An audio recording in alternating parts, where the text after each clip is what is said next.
Tonight, under the cold moon, she stripped of her pack status. Mocked, rejected, utterly alone.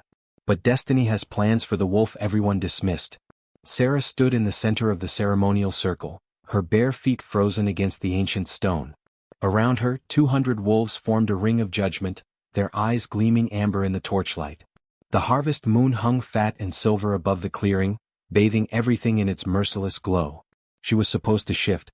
For the third year in a row, she was supposed to prove she belonged to the Silvercrest Pack. For the third year in a row, she would fail. Chapter 1. The whisper started before Elder Moira even raised her staff. She won't shift. She never does. Defective bloodline. Her mother was the same. Why does Alpha Kaine even allow this farce to continue? Sera kept her chin up, though her hands trembled at her sides. She'd braided her dark hair back from her face. No hiding, not tonight. The ceremonial white dress clung to her thin frame, marking her as a supplicant, a wolf who had not yet earned her place. At 21, she was the oldest unshifted wolf in pack history. Sera Ashwood. Elder Moira's voice cut through the murmurs like a blade. You stand before your pack for the third and final harvest ceremony. The moon is full. The ancestors watch. Will you honor your blood and take your wolf form? Say yes, Sera's mind screamed. Lie if you have to. But the truth lodged in her throat. She felt nothing. No stirring beneath her skin, no pull of the moon, no beast clawing to break free. Just hollow, aching emptiness where her wolf should be. I will try, Elder. Laughter rippled through the crowd. Someone, probably Mara, the beta's daughter, made a sound of disgust. Silence. The command came from the raised platform behind Elder Moira. Alpha Kaine stood from his carved wooden throne, and the entire clearing fell quiet. Even the wind seemed to hold its breath. He was everything an alpha should be, 6.5 feet of raw power wrapped in bronze skin and black ink. His dark hair was pulled back, revealing the sharp planes of his face and those unsettling storm-gray eyes that missed nothing. At 30, he was the youngest alpha in the Northern Territories and the most feared. Sera had spent most of her life avoiding his gaze. She will have her chance, Kaine said quietly. Without commentary from the gallery. His eyes swept over the assembled pack, and wolves twice his age dropped their heads in submission. When his gaze finally landed on Sera, she felt it like a physical touch, a pressure against her chest, heavy and searching. She looked away first. She always did. Elder Moira struck her staff against the stone 3 times. Then let the trial begin. Sera Ashwood, call your wolf. Let the ancestors judge your worth. Here we go again. Sera closed her eyes and reached inward, searching for the presence every werewolf was born with, a second soul, a beast consciousness that shared their body. She'd done this 1,000 times. In her bedroom, in the forest, in the desperate hours before dawn. She found only silence. The crowd waited. The moon climbed higher. Sera's fingernails bit into her palms as she pushed harder, willing something, anything to respond. Other wolves said the shift hurt the first time, bones breaking and reforming, muscles tearing and reknitting. She would have welcomed the pain. Pain meant she was normal. Pain meant she belonged. But there was nothing. Just the steady thud of her too human heart and the weight of 200 disappointed stares. She's not even trying, someone muttered. Pathetic. Alpha should have exiled her years ago. Sera's eyes flew open. I'm trying. Her voice cracked. Heat flooded her cheeks. Don't cry. Don't you dare cry in front of them. Elder Moira's expression was granite. The moon has reached its zenith. Do you feel your wolf, child? The question was a formality. They all knew the answer. No, Elder. Then by the laws of our ancestors and the will of this pack. Wait. Kaine's voice was soft, but it cut through Moira's pronouncement like a knife. He descended the platform steps with liquid grace, every eye tracking his movement. I would speak with the supplicant. A collective inhale. Alphas didn't intervene in harvest ceremonies. It wasn't done. Sera's pulse kicked into overdrive as Kaine crossed the circle toward her. He moved like violence wrapped in control, and gods, he was massive up close. The crowd parted for him, of course. They always did. He stopped 3 feet away, close enough that she could smell him, pine and smoke and something wild that made her instincts scream danger. Look at me, he said. It wasn't a request. Sera forced her gaze up, past the broad chest and corded throat, to those storm-gray eyes. They were lighter than she remembered, almost silver in the moonlight. And they were searching. Like he was looking for something beneath her skin. Can you feel her at all? Kaine asked quietly. Your wolf. Even the faintest presence. Sera's throat tightened. This was worse than the ceremony, worse than the mockery. Because he was asking her like he actually cared about the answer. No, Alpha. There's nothing there. There never has been.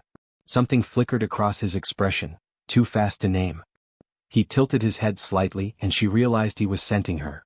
Heat crept up her neck as he leaned in, inhaling softly near her throat. The crowd erupted. What is he doing? This is highly irregular.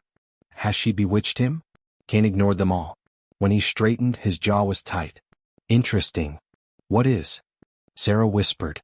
But he was already turning away, addressing Elder Moira. Grant her 1 more month.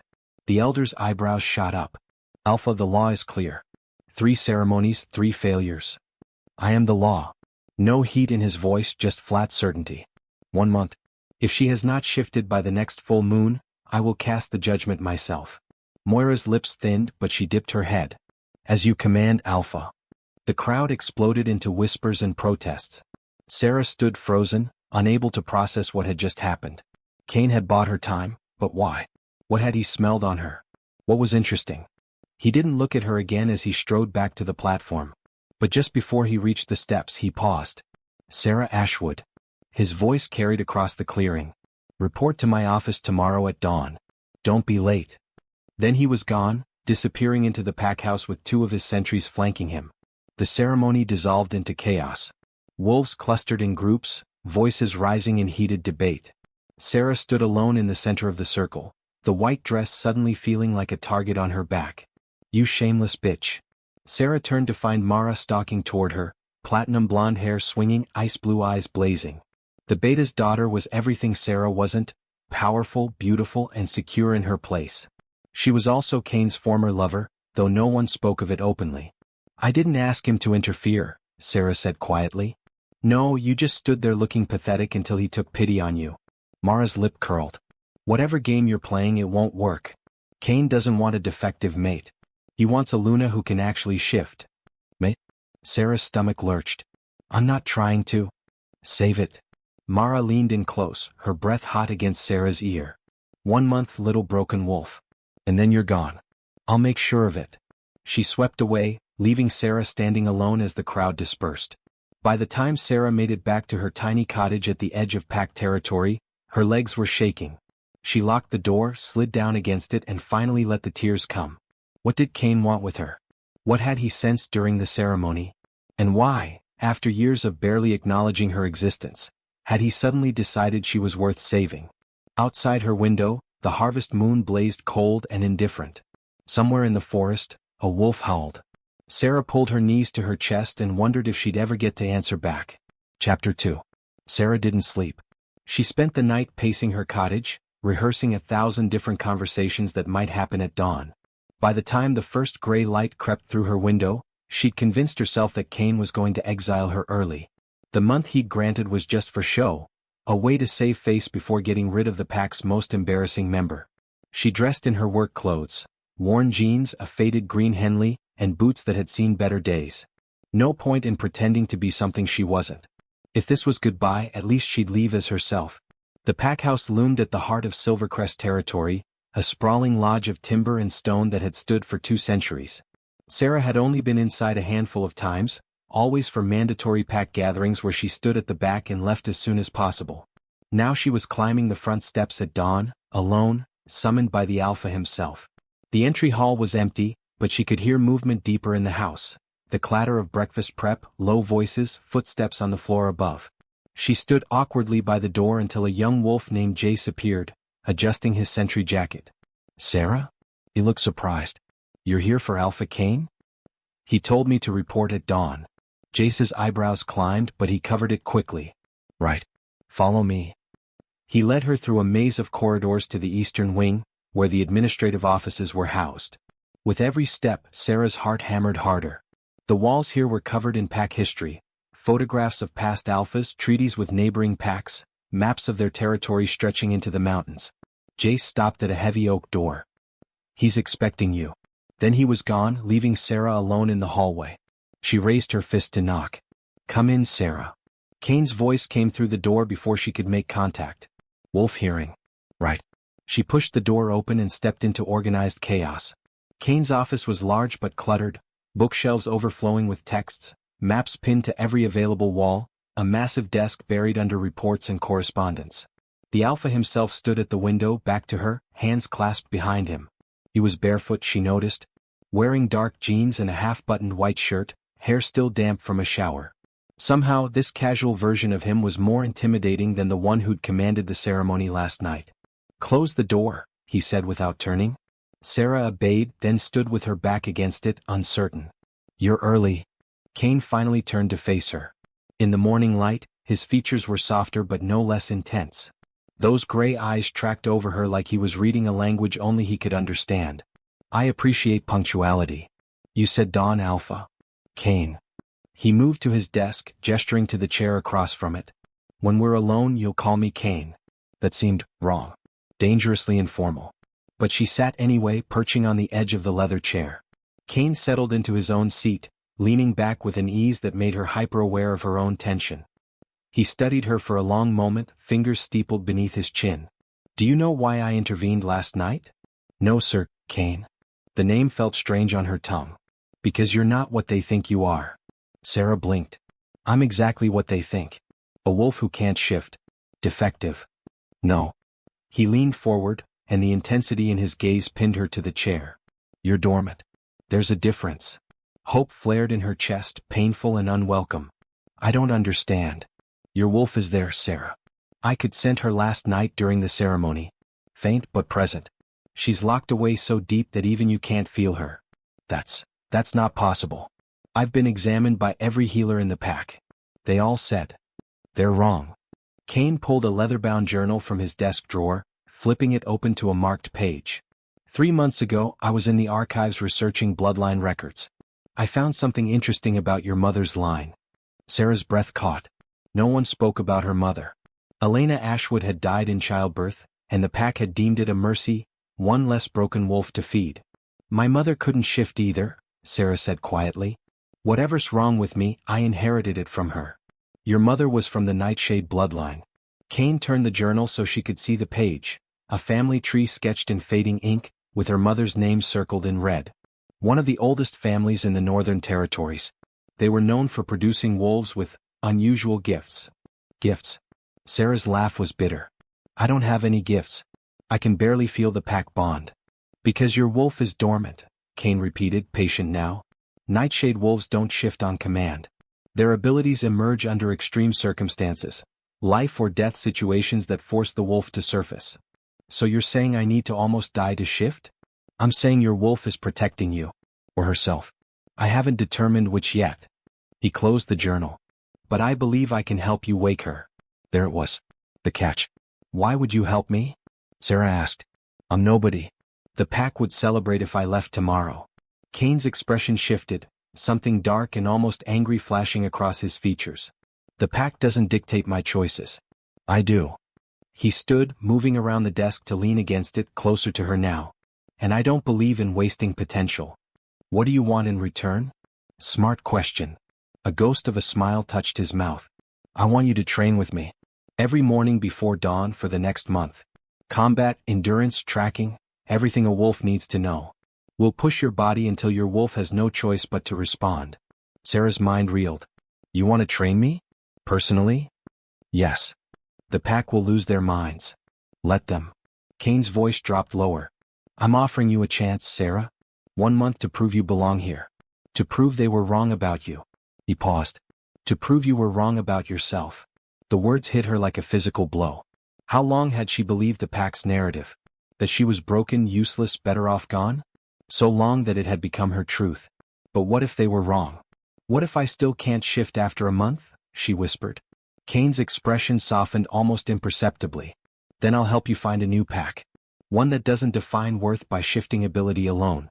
But I don't think it will come to that." He extended his hand. Sera stared at it, large, calloused, radiating heat even from a foot away. She took it, everything would change. The pack would turn on her even more viciously. Mara would make her life hell. She'd be placing her trust in an Alpha who was practically a stranger. But he was offering her hope. And she was so desperately tired of having none. Sera reached out and clasped his hand. His fingers closed around hers, warm and solid and somehow grounding. A jolt went through her at the contact, not quite electric but close. Something that made her wolf-less instincts sit up and pay attention. Kaine felt it too. She saw the flicker of surprise in his eyes before he masked it. "Tomorrow," he said, not letting go yet. 5 a.m. Wear clothes you can move in. "And Sera?" "Yes. This stays between us. The pack doesn't need to know the details of your training. As far as they're concerned, I've assigned you to grounds maintenance for the month." "Understood." She nodded, though confusion swirled through her. Why the secrecy? He finally released her hand. "Dismissed. Get some rest. Tomorrow won't be easy." Sera stood on shaky legs and made it to the door before his voice stopped her. "Sera?" She turned back. Kaine was watching her with an expression she couldn't quite read. "Thank you." "For what?" "For taking the chance." She was halfway across the grounds when a voice called out behind her. Well. Private meeting with the Alpha. You must be so proud." Sera didn't need to turn to know who it was. Mara's voice was as distinctive as her perfume, expensive and cloying. "It was pack business," Sera said evenly, still walking.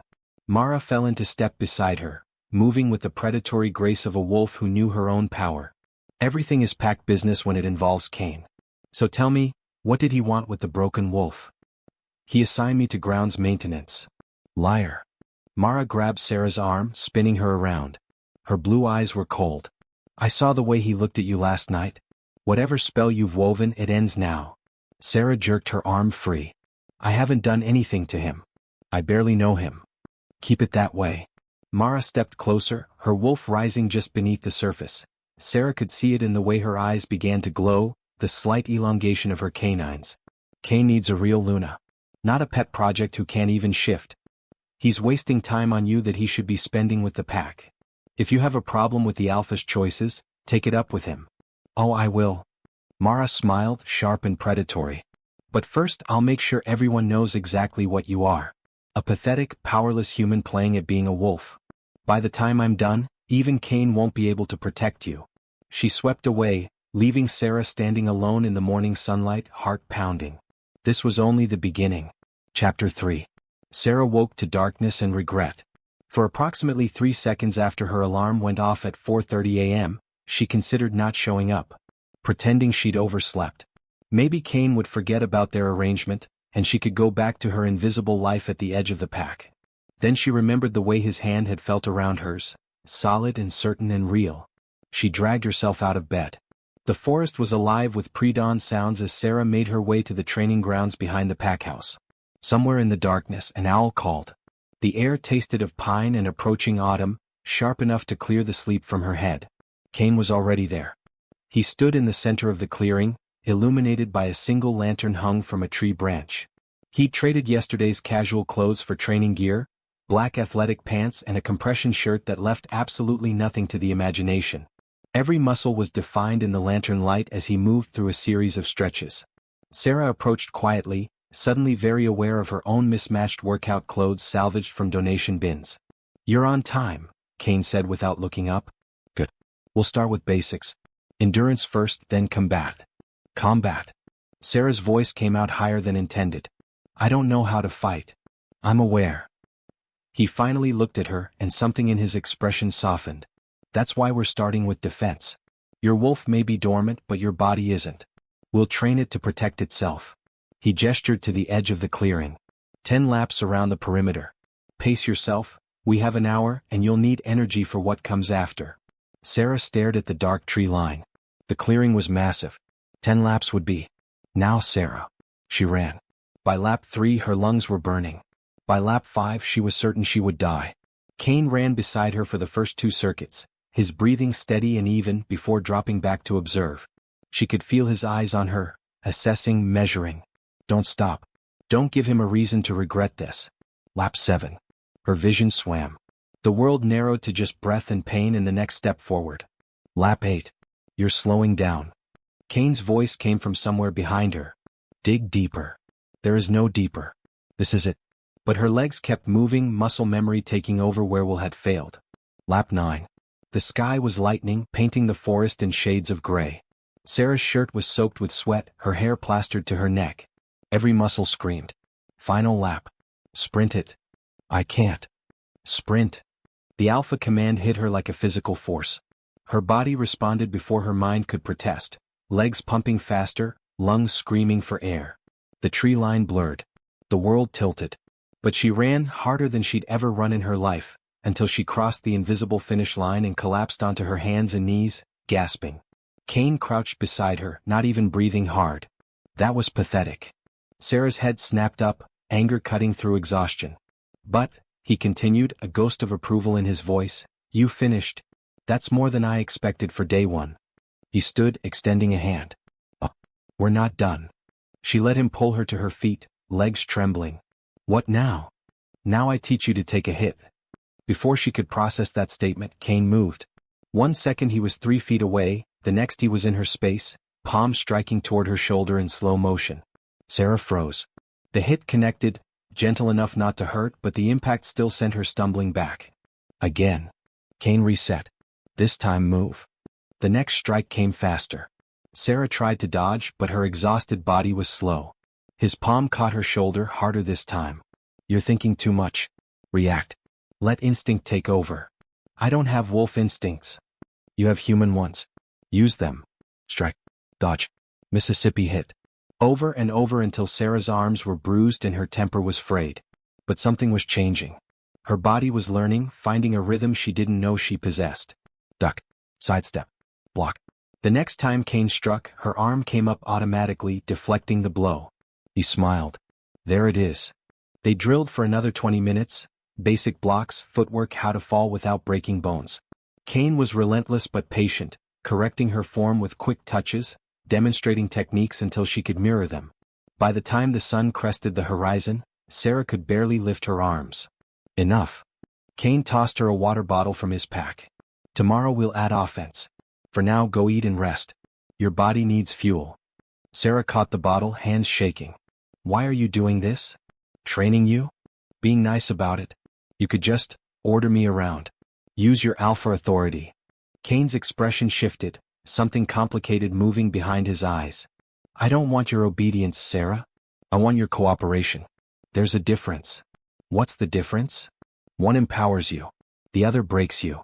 He began packing up the training equipment. I've seen enough broken wolves in my life. I won't create another one. The words hung between them, heavy with meaning Sera couldn't quite grasp. Before she could ask what he meant, voices carried across the grounds, early risers heading to the pack house for breakfast. Kaine's demeanor shifted instantly, back to the cool, distant Alpha. You should go.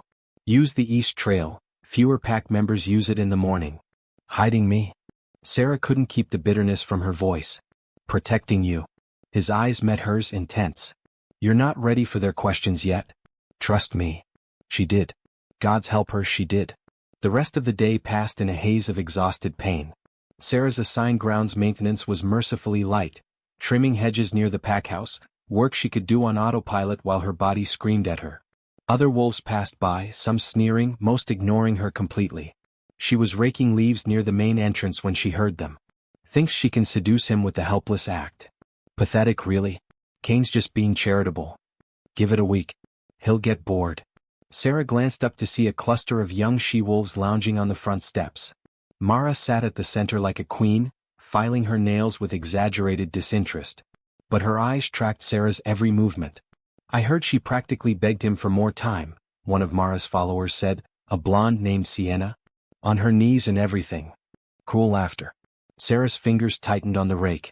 Ignore them. They're not worth it. Although, Mara's voice carried clearly, meant to be heard, I suppose desperation is a valid strategy when you have nothing else to offer.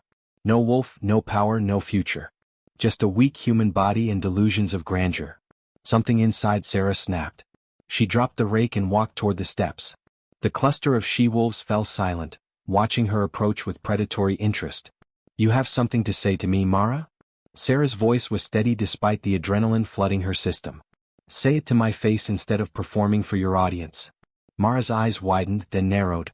She stood gracefully, descending the steps until she was inches from Sera.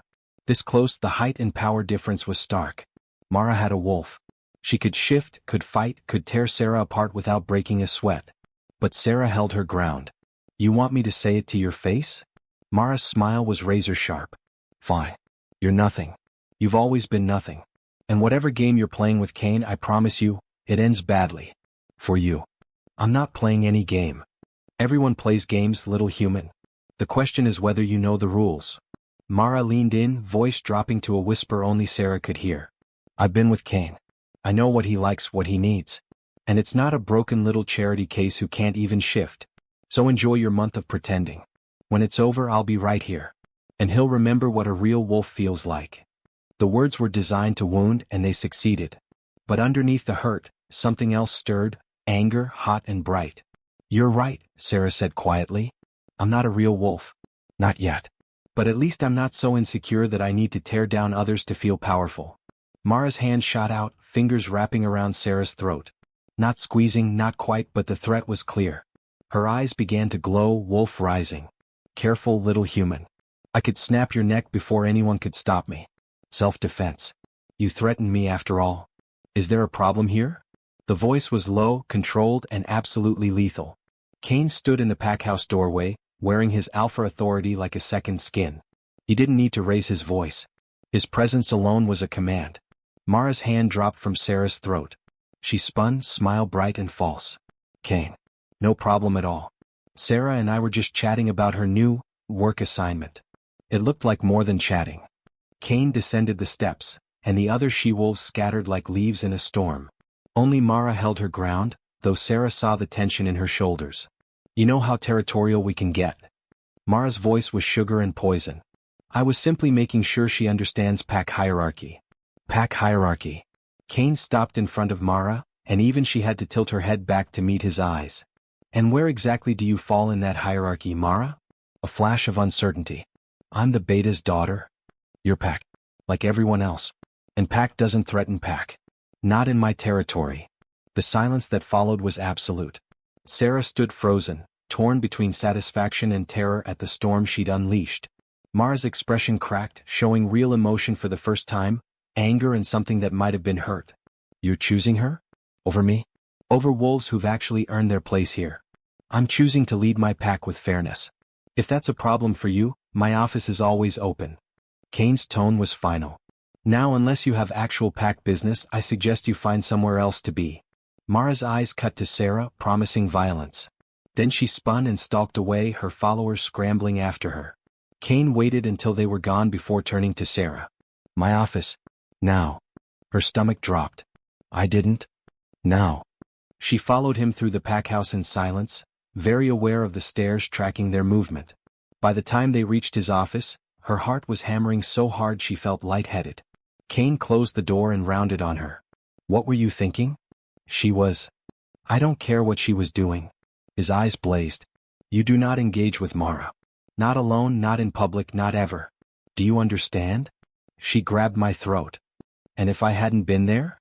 Kaine moved closer and Sera resisted the urge to step back. She could have killed you, Sera. One flex of her fingers and you'd be dead. You have no wolf, no pack bond strong enough to call for help, no defense against her power. You cannot afford to pick fights you cannot win. So I should just take it? Let her say whatever she wants. Yes. The word came out like a growl. Until you can shift, until you can protect yourself, yes. Swallow your pride and survive. Tears burned behind Sera's eyes. That's not surviving. That's just existing.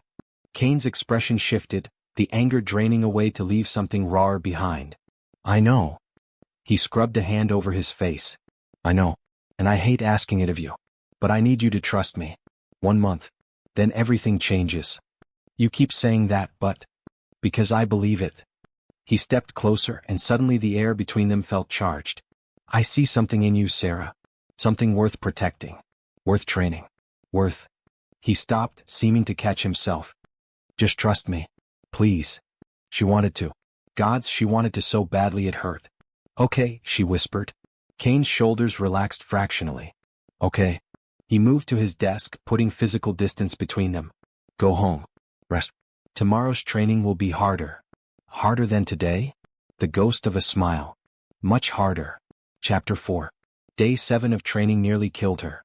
Sera had thought the first morning was hell. She'd been adorably naive. Kaine's version of harder involved combat drills at dawn, endurance runs at noon, and strength training at dusk.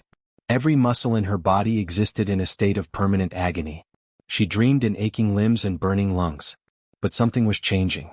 Her body was adapting, muscles hardening beneath her skin. The runs that had destroyed her on day one were merely miserable now. She could block 3 out of every 5 strikes Kaine threw at her. Her reflexes were sharpening, instincts awakening from places she hadn't known existed. And sometimes, just sometimes, she felt something stir inside her. A flicker of awareness that wasn't quite her own. Now, as dawn broke over the 7th morning, Sera faced Kaine across the training ground and wondered if today would be the day she finally landed a hit. Again, Kaine said, circling her with predatory focus.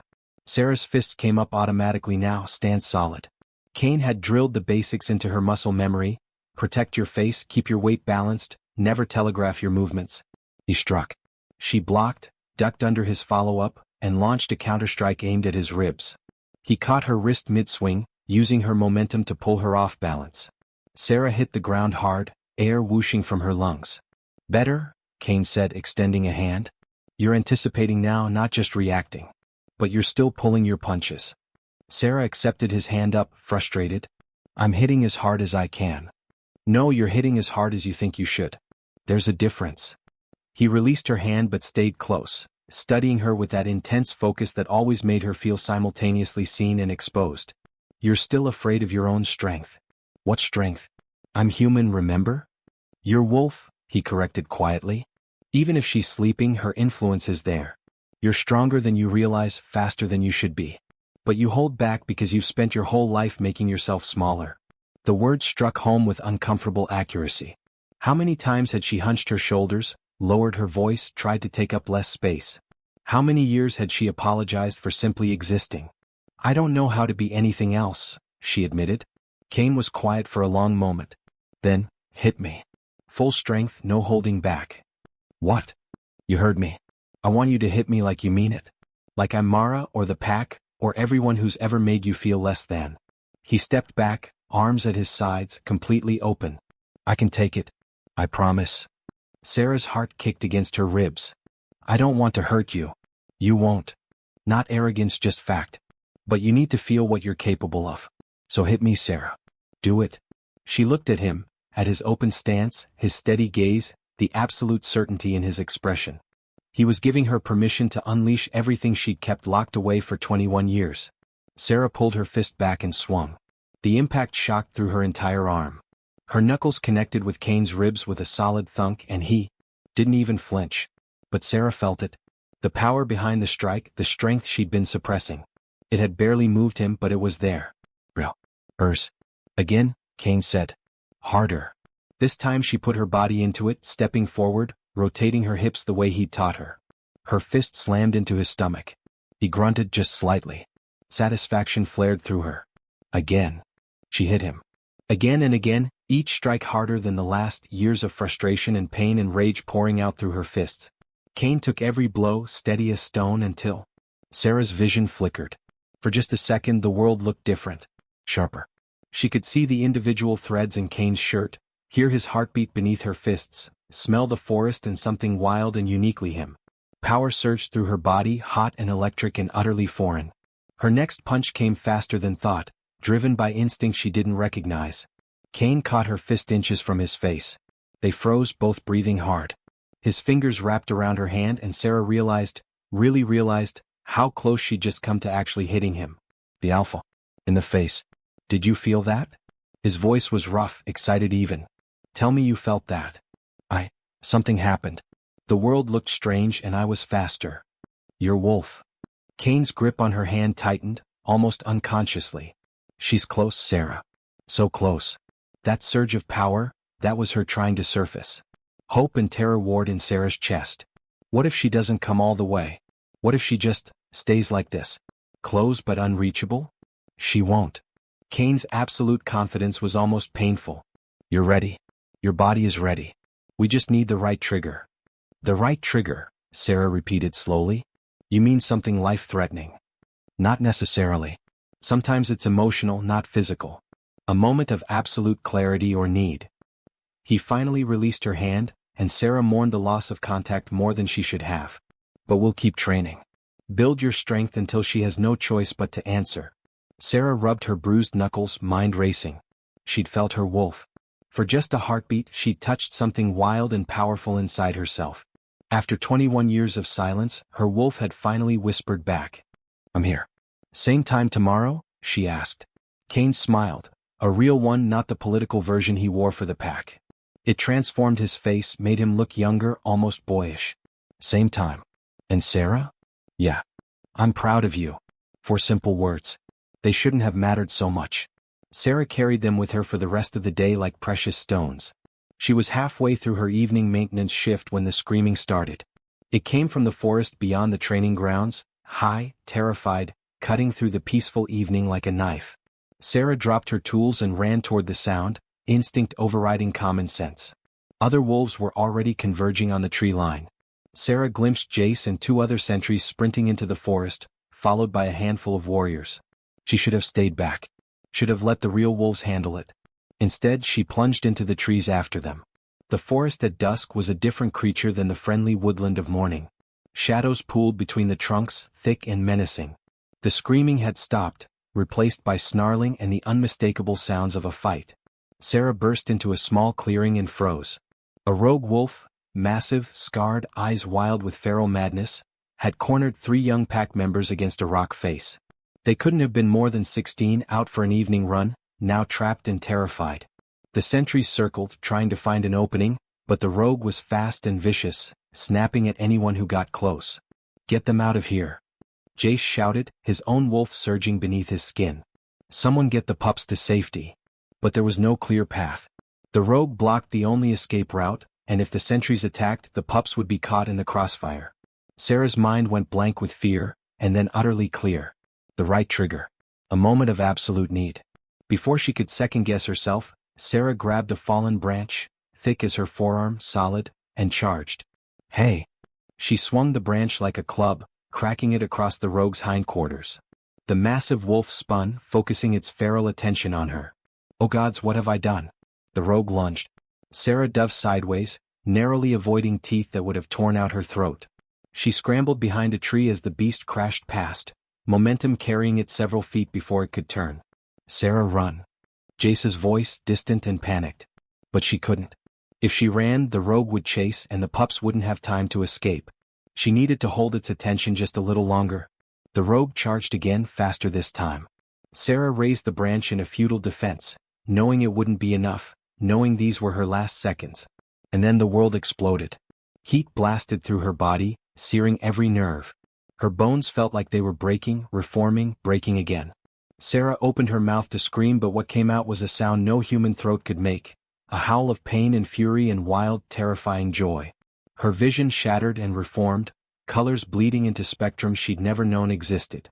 The forest was suddenly alive with information, scent trails painting the air, the thunder of multiple heartbeats, the electromagnetic pull of pack bonds she'd never felt before. And inside her, finally, a presence that was hers but not hers. Ancient, powerful, furious at being caged for so long. Mine, the wolf snarled in her mind.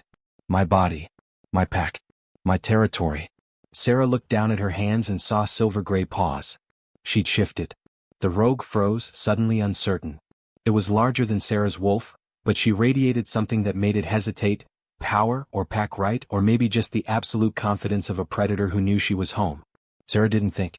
Her wolf moved on instinct older than memory. She lunged. The impact sent both wolves tumbling.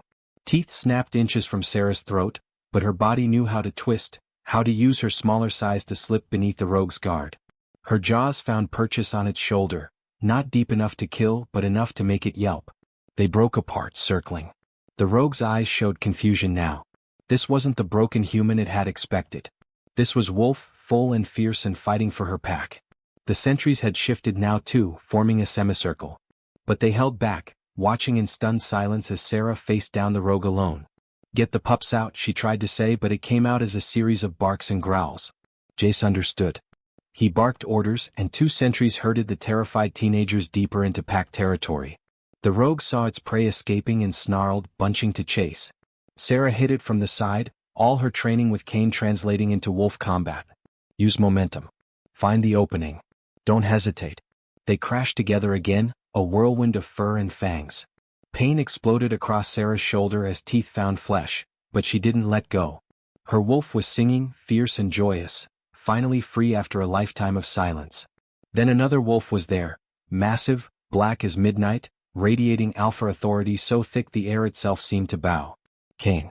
His jaws closed around the rogue's throat in a grip that promised death. The rogue went limp immediately, submitting or unconscious. Sera couldn't tell which. Kaine held for another moment, making his dominance clear, then released.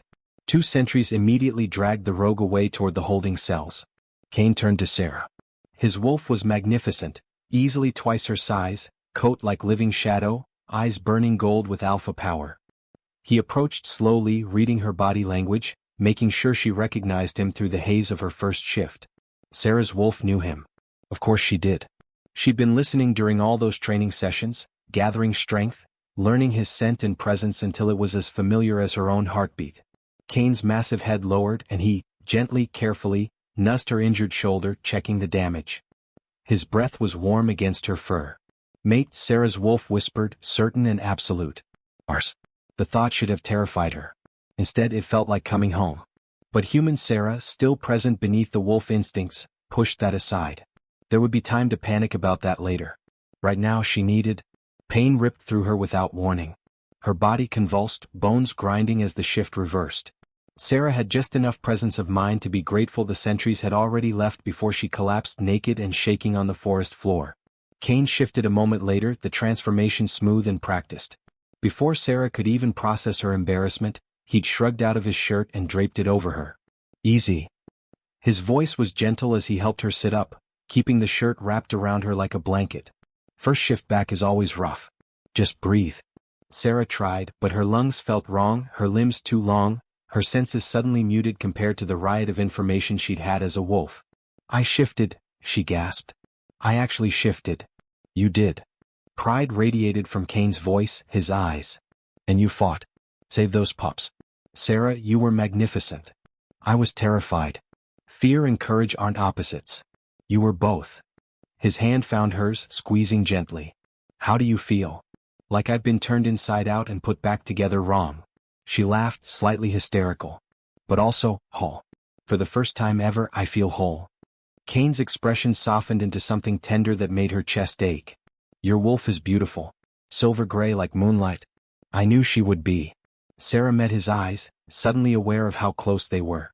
Him shirtless, her barely covered, sitting in the darkening forest with adrenaline still singing through their veins. His hand was still holding hers, thumb tracing absent patterns across her knuckles. "Kaine," she whispered. "My wolf said," she stopped, unsure how to finish. "My wolf claimed you as ours. My wolf thinks you're our mate. My wolf is apparently insane." "What did she say?" His voice had gone low, rough. Before Sera could answer, voices echoed through the forest. "The sentry's coming back." Reality crashed down. She was sitting nearly naked with the Alpha, and gods knew what conclusions the pack would draw. Kaine seemed to realize the same thing. He stood smoothly, pulling Sera up with him and keeping his shirt wrapped firmly around her. "Can you walk?" She nodded, though her legs felt like water. "My house is closer than your cottage. You'll clean up there and I'll find you proper clothes." He paused, voice dropping so only she could hear.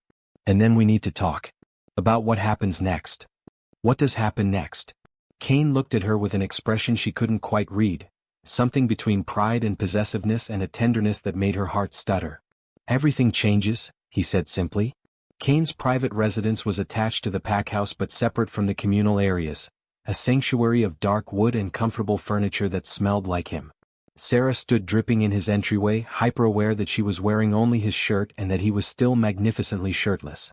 "Bathroom is through there." He pointed down a hallway. "I'll grab clothes." Sera fled to the bathroom before she could do something stupid like stare at his chest for inappropriate lengths of time. The shower was hot and blessedly private. She stood under the spray, watching dirt and blood swirl down the drain, trying to process what had just happened. She'd shifted. Fought a rogue. Saved pack members. All the things she'd thought impossible just days ago. And her wolf had declared Kaine their mate. That was complicated. When she emerged, she found clothes laid out on the counter. Soft sweatpants and a hoodie that would swallow her whole. They smelled like Kaine, and her wolf purred contentedly at being wrapped in his scent. "Down girl. He's our alpha, not our boyfriend." Mate, her wolf insisted stubbornly. Ours. This was going to take some getting used to. Kaine was in the kitchen when she found him, now wearing a clean shirt and stirring something on the stove that smelled amazing. He glanced up, a soft smile touching his mouth. Better? Much. Thank you. Sera perched on a bar stool, suddenly shy. You didn't have to cook. You just had your first shift. You need protein and calories. He ladled stew into 2 bowls, setting one in front of her. Then we'll talk. The stew was incredible, rich and hearty, exactly what her depleted body craved. They ate in comfortable silence for a few minutes before Kaine spoke. The pack will know by morning. Word travels fast, especially after something like tonight. Sera's stomach dropped. They'll think I'm a threat. Or that I've been lying about not being able to shift. Let them think what they want. You shifted to save pack members. That's what matters. He set down his spoon, giving her his full attention. But they'll also wonder about us. About why I trained you personally, why you shifted now after years of dormancy. What should I tell them? The truth. Kaine leaned forward. That I researched your bloodline, found information about Nightshade wolves, and helped you access your dormant wolf through training. Nothing more. And then? Sera hesitated. When my wolf surfaced, she felt connected to you. Is that normal? Because of the training? Something flickered in Kaine's eyes. What did she feel exactly? Sera's face heated. Like you were important. Like you were hers. The last word came out barely above a whisper. Kaine went very still. Sera. Look at me. She forced herself to meet his gaze. When I scented you at the ceremony, he said carefully, I felt something. A pull I've never experienced before. I told myself it was just recognition of your dormant wolf. But when you shifted tonight, when I saw your wolf for the first time, he stopped, seeming to struggle with words. She's magnificent. And my wolf recognized her. Claimed her. Sera's heart was suddenly too big for her chest. What are you saying? I'm saying that our wolves know something we haven't acknowledged yet. Kaine stood, moving around the counter to stand in front of her. I'm saying that when I saw you fighting that rogue, protecting pack pups without hesitation, I felt something shift inside me. Something I've been trying to ignore for the past week. He reached out slowly, giving her time to pull away. When she didn't, his hand cupped her cheek, thumb brushing her cheekbone with devastating gentleness. You're mine, Sera. My wolf has known it from the moment you walked into that ceremony. And I think, his voice dropped to barely a whisper, I think your wolf knows it too. Mate, her wolf sang triumphantly. Told you. Ours. This is crazy, Sera breathed. I just shifted for the first time. The pack barely tolerates me. Mara wants me dead. How can we possibly? I don't have all the answers. Kaine's other hand came up, framing her face. But I know what I feel. And I know that I'm done pretending I'm training you out of some academic interest in dormant wolves. I'm drawn to you, Sera. Your strength, your courage, the fire you keep banked beneath that quiet exterior. I see you. All of you. And I want... He stopped, seemed to make a decision. I want to see where this goes. If you'll let me. A dozen objections crowded Sera's mind. The pack would revolt. Mara would make their lives hell. She was too new to this, too uncertain too. But looking into Kaine's eyes, feeling the solid warmth of his hands on her face, knowing her wolf was finally awake and singing with joy. Okay, she whispered. Okay. Let's see where this goes. Kaine's smile was blinding. He leaned in slowly, giving her every opportunity to change her mind, until his forehead rested against hers. Fair warning, he murmured. I'm not good at doing things halfway. If we do this, I'm all in. Sounds terrifying. It should.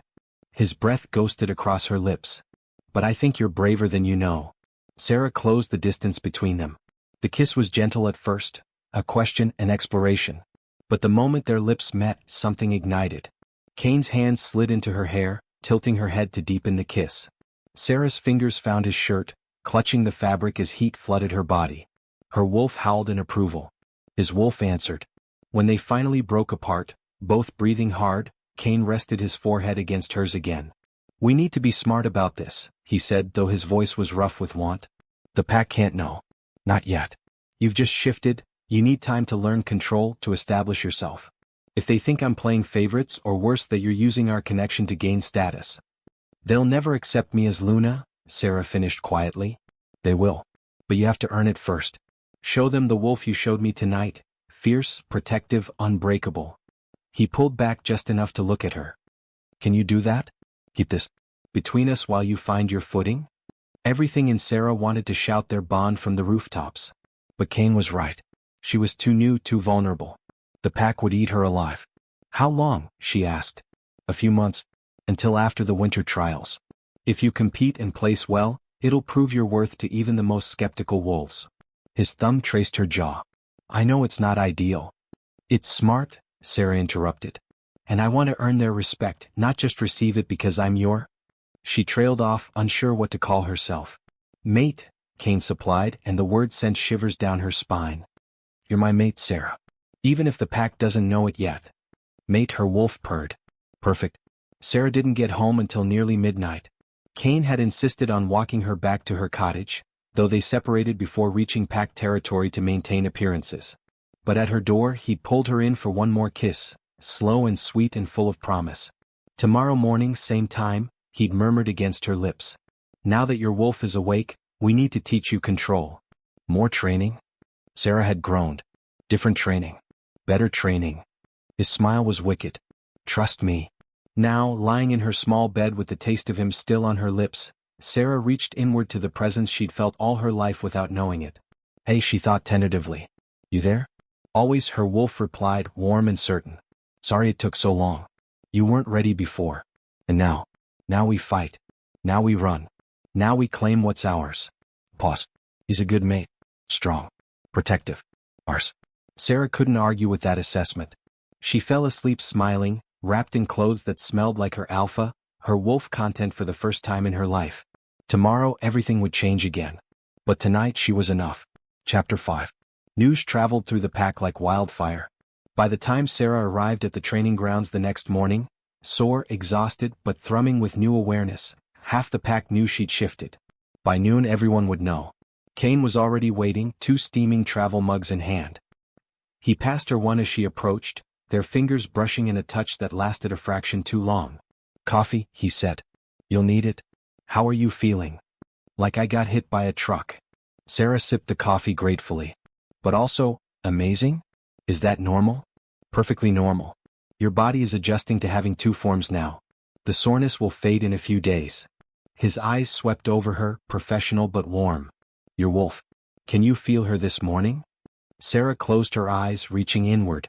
The presence was immediate, no longer a whisper but a distinct consciousness curled up inside her chest. There you are. Here, her wolf confirmed, sleepy but content. She's there, Sera said. Quiet but definitely there. Good. Today we work on control. Shifting at will, holding the form and, most importantly, not shifting when you don't want to. Kaine set down his mug. Emotions trigger shifts in new wolves. Anger, fear, even joy. You need to learn to separate human emotion from wolf instinct. How? Practice. And pain tolerance. At her alarmed expression, he smiled slightly. Nothing I do to you. But holding back a shift when your wolf wants out? That hurts. You have to be stronger than the instinct. For the next hour, Kaine put her through exercises that tested every ounce of her newfound control. He'd startle her, making her wolf surge toward the surface, then coach her through suppressing the shift. He'd describe scenarios designed to trigger protective instincts, hunting urges, territorial responses. Each time her wolf rose, Sera had to force her back down. It was exhausting. Sweat poured down her face despite the cool morning air. Her muscles trembled with the effort of restraining something that desperately wanted freedom. Again, Kaine said, circling her. I'm a rogue threatening the pack. What does your wolf want to do? Kill, her wolf snarled immediately. Protect pack. Protect mate. Heat flooded Sera's body, the beginning of the shift. Her bones started to ache, skin prickling with the emergence of fur. Hold it, Kaine commanded. You're in control, not her. Hold. Sera gritted her teeth, shoving back against the transformation. Her wolf fought, confused and angry at being denied. Pain lanced through her joints as the shift started and stopped. Breathe, Kaine's voice was closer now, grounding. Find the place where you and she exist together. Not separate, not fighting. Together. Sera reached for that space, that strange middle ground where human thought and wolf instinct could coexist. The pain receded. Her wolf settled, still alert but no longer clawing for dominance. There, Kaine said with satisfaction. You found it? That's your center, the place you return to when things get intense. Sera opened her eyes, panting. How do you make it look so easy? 30 years of practice. He handed her a water bottle. You've had one day. Cut yourself some slack. She drank deeply, grateful for the reprieve. What's next? Now we practice shifting on command. Your wolf came out last night because of crisis, pure survival instinct. But you need to be able to call her whenever you need her. And if I can't? Kaine's expression was patient. Then we keep trying until you can. It took 6 attempts. The first 3 times Sera tried to shift voluntarily, nothing happened. She reached for her wolf, called to her, begged, but the transformation wouldn't come. Frustration built with each failure until she wanted to scream. You're trying too hard, Kaine observed. It's not about forcing. It's about allowing. That doesn't make any sense. Doesn't it? He moved to stand in front of her. When you shifted last night, you weren't thinking about mechanics or technique. You just did it. Your wolf knew what to do. Trust her. Sera closed her eyes, reaching inward again. Help me out here. Show me how this works. Not a trick, her wolf said, amused. Just let go. Stop being afraid. I'm not afraid. Liar. But there was affection in the word. You're terrified of what we are now. Of the power. Of being seen. But that's over. They'll see us whether you hide or not. Might as well be magnificent. Something in Sera's chest loosened, a knot of tension she hadn't known she was carrying. Okay, she thought. Show me magnificent. The shift came like falling, sudden, inevitable, and strangely gentle. One moment she was standing on 2 legs, the next on 4. The world exploded into color and scent and sensation so rich it was almost overwhelming. Kaine's wolf burst free a heartbeat later, black and massive and radiating approval. He circled her once, then bumped his shoulder against hers in what she instinctively knew was praise. Good, his wolf seemed to say, though she couldn't hear actual words. Strong. Beautiful. Ours. Yours, her wolf agreed happily. They ran. Kaine led her through the forest at an easy pace, letting her get used to this new body. Running as a wolf was different from running as a human, for legs coordinating in patterns that felt both foreign and absolutely right. Her muscles bunched and released with fluid power. She could smell everything, deer trails, other wolves, the mineral scent of the stream they jumped. This was freedom. This was home. They emerged into a clearing just as the sun crested the trees, bathing everything in gold. Kaine shifted back first and Sera followed, the transformation easier this time, like her body was already learning the pathways. That, Kaine said, slightly breathless, was perfect. Your wolf is fast. Agile. In a year you'll be one of our best runners. Pride swelled in Sera's chest. It felt incredible. It's supposed to. He was looking at her with an expression that made her pulse quicken, pride mixed with something heated and possessive. You're a natural, Sera. Everything I hoped you'd be. Kaine, she took a step toward him, pulled by something she couldn't name. Voices echoed from the direction of the packhouse. Morning training would be starting soon, the official sessions where warriors hone their skills. They'd be expected to join to maintain appearances. Kaine's jaw tightened. We should head back. Separately. I'll go first, you wait 5 minutes. Reality crashed back. Right. Secret relationship. Hidden bond. Professional distance. This is going to be harder than I thought, Sera admitted. I know. Kaine closed the distance between them anyway, stealing one quick, fierce kiss that tasted of promise and frustration. But you're worth the wait. Worth everything. Then he was gone, jogging back through the forest, leaving Sera alone in the golden morning. The pack's reaction to her shift was complicated. Some wolves congratulated her, genuine in their surprise and approval. Others looked suspicious, like they couldn't quite believe she'd actually done it. And a few, Mara's circle mostly, regarded her with open hostility. Sera kept her head down during the communal training, focusing on the drills and ignoring the whispers. But she felt eyes on her constantly, assessing, judging. The pack wanted to know where she fit now. What her shift meant for the hierarchy. She caught Kaine watching her once from across the training field. Their eyes met for just a second before he looked away, but that single glance steadied her more than hours of encouragement could have. We can do this, her wolf said. Strong enough now. They'll see. The first real test came at lunch. Sera had claimed her usual spot at the far edge of the dining hall, a small table in the corner where she could eat in peace. But today, when she sat down, 3 young wolves immediately vacated the nearby table, moving to the opposite side of the room. The message was clear. Shifting hadn't earned her acceptance. She was still the outcast. Mind if I sit? Sera looked up to find Jace standing there with his tray, a friendly smile on his face. Behind him, 2 other sentries she vaguely recognized hovered uncertainly. "You don't have to do that," Sera said quietly. "I know it'll make things awkward for you. You saved my life last night." Jace sat down firmly. "Pretty sure that means I can eat lunch with you without the world ending." The other 2 sentries, Maya and Tomas, exchanged glances, then joined the table.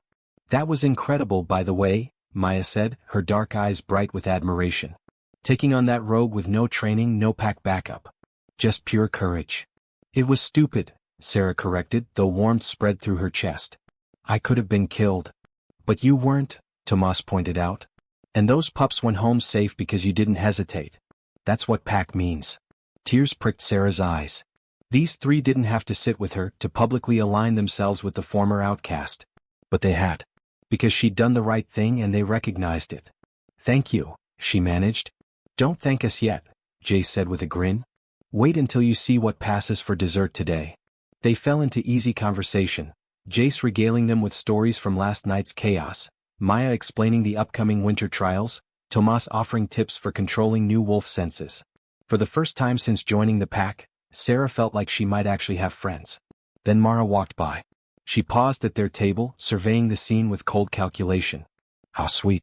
The charity cases have formed a support group." "We're just having lunch, Mara," Maya said evenly. "Of course you are." Mara's smile was razor-sharp. "Just make sure your new friend remembers her place. One shift doesn't erase 21 years of failure. And one beta bloodline doesn't excuse a lifetime of cruelty," Sera said before she could stop herself. The dining hall went quiet. Mara's eyes flashed gold, her wolf surging to the surface. "What did you say to me?" "Don't back down," her wolf urged. "Show strength." Sera stood slowly, meeting Mara's glare. "I said that being born into power doesn't make you powerful. It just makes you lucky. Everything else you have to earn." "Earn?" Mara laughed, brittle and sharp. "Like you earned your shift by manipulating the Alpha into training you privately?" Gasps rippled through the room. So that rumor had spread too. "Alpha Kaine helped me access my dormant wolf because he saw potential where others saw nothing," Sera said, keeping her voice level. "If that's manipulation, then maybe you should try being worth manipulating." Mara's hand shot out, grabbing the front of Sera's shirt. "You little..." "Enough." The command came from the doorway and every wolf in the room immediately dropped their heads. Kaine stood there, flanked by his beta, Mara's father, Garrett, and his expression was thunderous. "Mara," he said quietly. "Release her." Mara's hand dropped, but fury burned in her eyes. "She disrespected me, Alpha. In front of the entire pack." "I heard what she said." Kaine's gaze swept over both of them, impartial and cold. "I also heard what you said. And unless I'm mistaken, starting physical altercations in the dining hall violates pack law. Regardless of provocation." Mara's face paled. "Alpha, you're suspended from patrol duty for 1 week. You'll spend that time considering whether your pride is worth the pack's stability." Kaine's voice was flint and ice. "Dismissed." For a moment, Sera thought Mara might actually challenge him. But even she wasn't that stupid.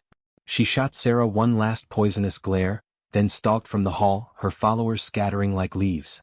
Kaine's eyes found Sera's briefly, so quick anyone else would have missed it. But she saw the concern there, the question. "Are you okay?" She gave the slightest nod. "I'm fine." Then he was addressing the room. "Anyone else want to test pack law today?" "No." "Excellent. Finish your lunch." He left, taking the tension with him. Slowly, conversation resumed. Jace let out a long breath. "Well, that was terrifying." "You handled that perfectly," Maya said to Sera. "Stood your ground without being openly disrespectful. That's hard to do." "I might have just made the worst enemy possible," Sera pointed out. "You already had her as an enemy," Tomas said pragmatically. "At least now she knows you have teeth." Sera sank back into her chair, adrenaline still singing through her veins.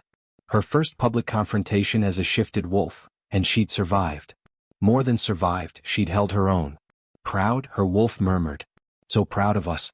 We're in so much trouble," Sera thought back. "Worth it?" her wolf insisted. And looking around at her new friends, remembering the flash of pride in Kaine's eyes, Sera had to agree. Chapter 6. 3 weeks after her first shift, Sera's life had transformed in ways she was still struggling to process. The morning training sessions with Kaine continued. Officially, she was learning advanced combat and pack protocol. Unofficially, they stole moments between drills, A touch that lasted too long, whispered conversations in the pre-dawn darkness, kisses hidden in the forest shadows. It was exhilarating and exhausting in equal measure. Again, Kaine said, circling her in the training ring. And this time don't telegraph your strike. Sera lunged, aiming for his ribs. He blocked easily, using her momentum to sweep her legs. She hit the mat hard but rolled through it, coming up in a defensive crouch exactly like he'd taught her. Better. Kaine extended a hand, pulling her up. His thumb brushed across her knuckles, a hidden caress that made her pulse jump. You're learning to read your opponent. That's good. I'm learning to read you, Sera corrected, slightly breathless. Not sure how useful that'll be against anyone else. Principles are the same. Watch their weight distribution, eye movement, breathing patterns. He released her hand reluctantly. One more drill, then we'll work on pack dynamics. Pack dynamics? The winter trials are in 6 weeks. You'll be competing with 50 other wolves for ranking positions. His expression turned serious. I need you to place in the top 20. Preferably top 10. Sera's stomach dropped. Top 10? Kaine, I've been shifting for 3 weeks. Most of these wolves have decades of experience. And you have raw talent, proper training, and something to prove. He cupped her chin, tilting her face up. The gesture was tender despite the intensity in his eyes. I believe in you. Your wolf believes in you. Time to start believing in yourself. Before she could respond, his mouth was on hers, hungry and claiming and absolutely inappropriate for a training ground. Sera melted into it anyway, fingers curling into his shirt, her wolf purring contentedly. A branch snapped somewhere in the forest. They broke apart instantly, Kaine stepping back into professional distance with practiced ease. But his eyes were still dark with want, his breathing slightly elevated. Again tomorrow, he said, voice rougher than usual. 5 a.m. sharp. Same as every day, Sera managed, though her heart was racing. Not the same. His gaze dropped to her mouth.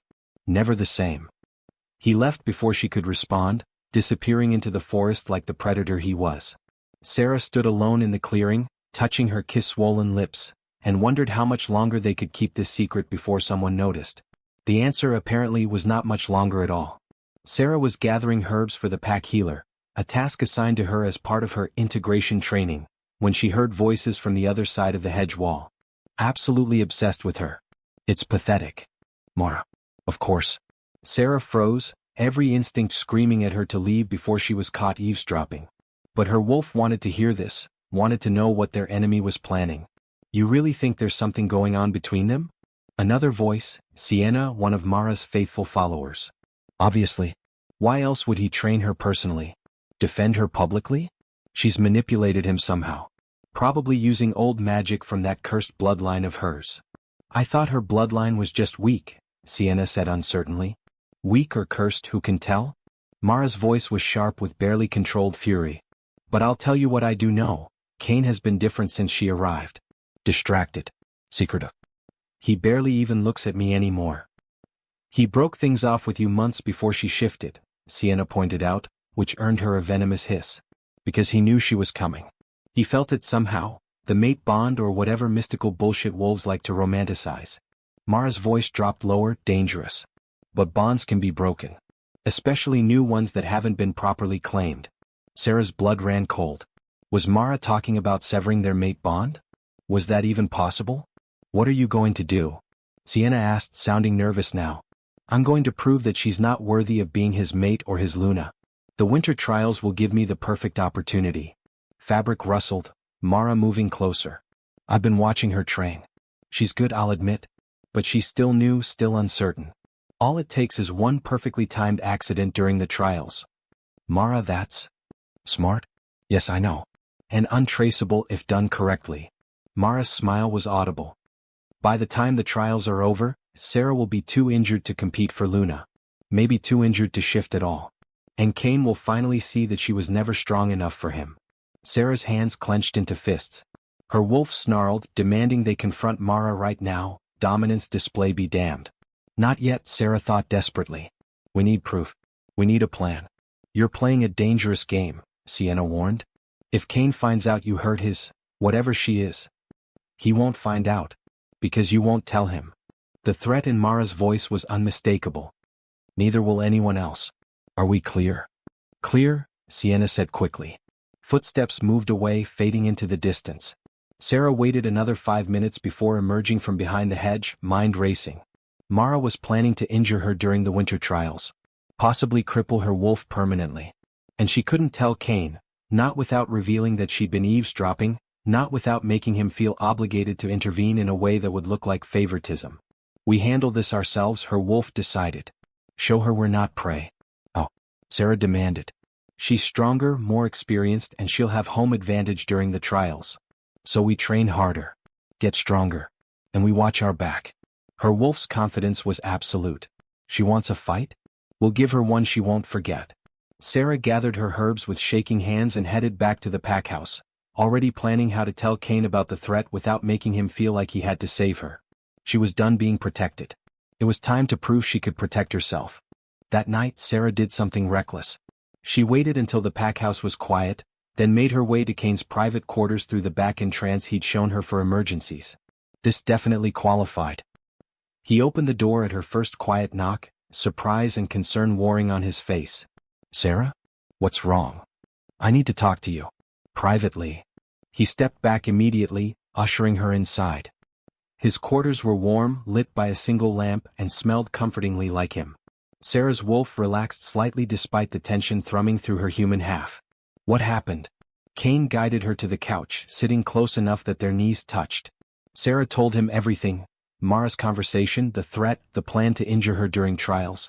Kaine's expression grew progressively darker, his wolf rising in his eyes until they glowed amber. I'll remove her from the trials, he said flatly. She threatened you. That's grounds for. No. Sera caught his hand, lacing their fingers together. That's exactly what she wants. You intervening, proving that I'm weak and need protection. Playing favorites. I don't care what it looks like. But I do. Sera squeezed his hand. Kaine, if you pull her from the trials, it confirms every suspicion the pack has about us. That I'm using you, that I don't deserve to be here. I need to face her myself. She could seriously hurt you. She could try. Sera met his eyes, letting him see the determination there. But I'm not the same wolf I was 3 weeks ago. You made sure of that. I can handle Mara. Kaine was quiet for a long moment, jaw tight with the clear internal struggle between alpha logic and mate protectiveness. Finally he sighed. You're right. I hate it, but you're right. He pulled her closer, wrapping an arm around her shoulders. But we adjust your training. Combat focus from here until trials. I need to know you can defend yourself against a full-strength attack. I can do that. And you stay away from Mara. No more confrontations, no more trading barbs in the dining hall. Let her think she's won, that you're intimidated. I can do that too. Sera leaned into his warmth, letting herself take comfort from his solid presence. I'm sorry. For bringing this to your door, for... Stop. Kaine tilted her chin up, his expression fierce. You never apologize for needing me. That's what mates do, we face things together. Even when we have to pretend we're not together. I hate this, Sera admitted. Hiding what we are. Sneaking around like we're doing something wrong. I know. So do I. He pressed his forehead to hers, breathing her in.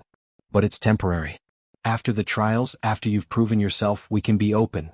I can court you properly, show the pack that you're mine. And if I don't place well in the trials? Then we find another way. There's always another way. His hand cupped her cheek, thumb stroking gently. But you're going to place well. I know you will. Sera closed the distance between them, kissing him with all the frustrated longing of 3 weeks of stolen moments and forced distance. Kaine responded instantly, pulling her into his lap, hands sliding into her hair. The kiss deepened, heated, urgent with need and denied want. Sera, he breathed against her mouth. We should stop. If we don't stop. I know. But she didn't move away. Neither did he. They stayed like that for long minutes, foreheads pressed together, breathing synchronized, wolves content to simply be close.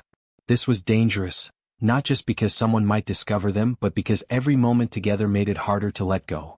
Finally, reluctantly, Sera pulled back. I should go before someone notices I'm gone. Use the back entrance. And Sera? Kaine caught her hand as she stood. Watch your back during training. Mara might not wait for the trials to make her move. I will. She squeezed his hand once more, then slipped out into the night. The forest was dark and quiet around her as she made her way back to her cottage. Sera was so focused on not being seen that she almost missed the shadow detaching from the trees ahead. She froze, hand instinctively reaching for the knife Kaine had insisted she carry. Relax, a familiar voice said. Jace stepped into the moonlight, hands raised peacefully. It's just me. Sera's heart was racing. What are you doing out here? I could ask you the same thing. Jace's expression was carefully neutral. That's the direction of the Alpha's residence, isn't it? He knows. Her wolf was certain. Or suspects. I was. Sera's mind raced for an explanation. I needed to report something to Alpha Kaine. About the trials. At midnight? Jace moved closer, voice dropping. Sera, I'm not stupid. Neither is most of the pack. We've seen how he looks at you. How you look at him. Panic clawed at her throat. I don't know what you. I'm not going to tell anyone, Jace interrupted gently. I just wanted to let you know that some of us have already figured it out. And we're not planning to make it an issue. Some of us. Sera whispered. Me, Maya, Tomas. A few of the sentries who've been watching him train you. Jace smiled slightly. You're not as subtle as you think. But we're loyal to Kaine first, and if he's chosen you, well, that's his right as Alpha. Relief and terror warred in Sera's chest. If Mara finds out, she won't hear it from us. But Sera? Jace's expression turned serious. Be careful. Not everyone in the pack is happy about a former outcast catching the Alpha's attention. There are wolves who would use this against both of you if they knew. I know. That's why we're keeping it secret. Smart. But secrets have a way of coming out at the worst possible time. Jace touched her shoulder briefly. Just watch yourself. In the trials and everywhere else. He disappeared into the forest before she could respond, leaving Sera alone with the uncomfortable realization that their secret was already less secret than they'd hoped. Chapter 7. The next 4 weeks were brutal. Kaine kept his word about combat training. Every session pushed Sera harder, full contact sparring, defense against multiple opponents, fighting in both human and wolf form. He was relentless, demanding perfection, accepting nothing less than her absolute best. And slowly, painfully, Sera became something she'd never imagined, formidable. Left side. Kaine barked as his fist came at her face. Sera ducked, twisted, and drove her elbow into his ribs. The impact jarred up her arm. He didn't even flinch, but she'd made contact. Progress. Better. Again. They'd been sparring for 90 minutes. Sweat poured down Sera's face, her muscles screaming protest. But she raised her fists and advanced. Kaine smiled, that dangerous predator's smile that made her wolf sit up and take notice. There it is. The hunter. Show me what she wants. Sera lunged. Not with technique or planning, but with pure instinct. Her wolf guided her movements, strike high, feint left, sweep the legs.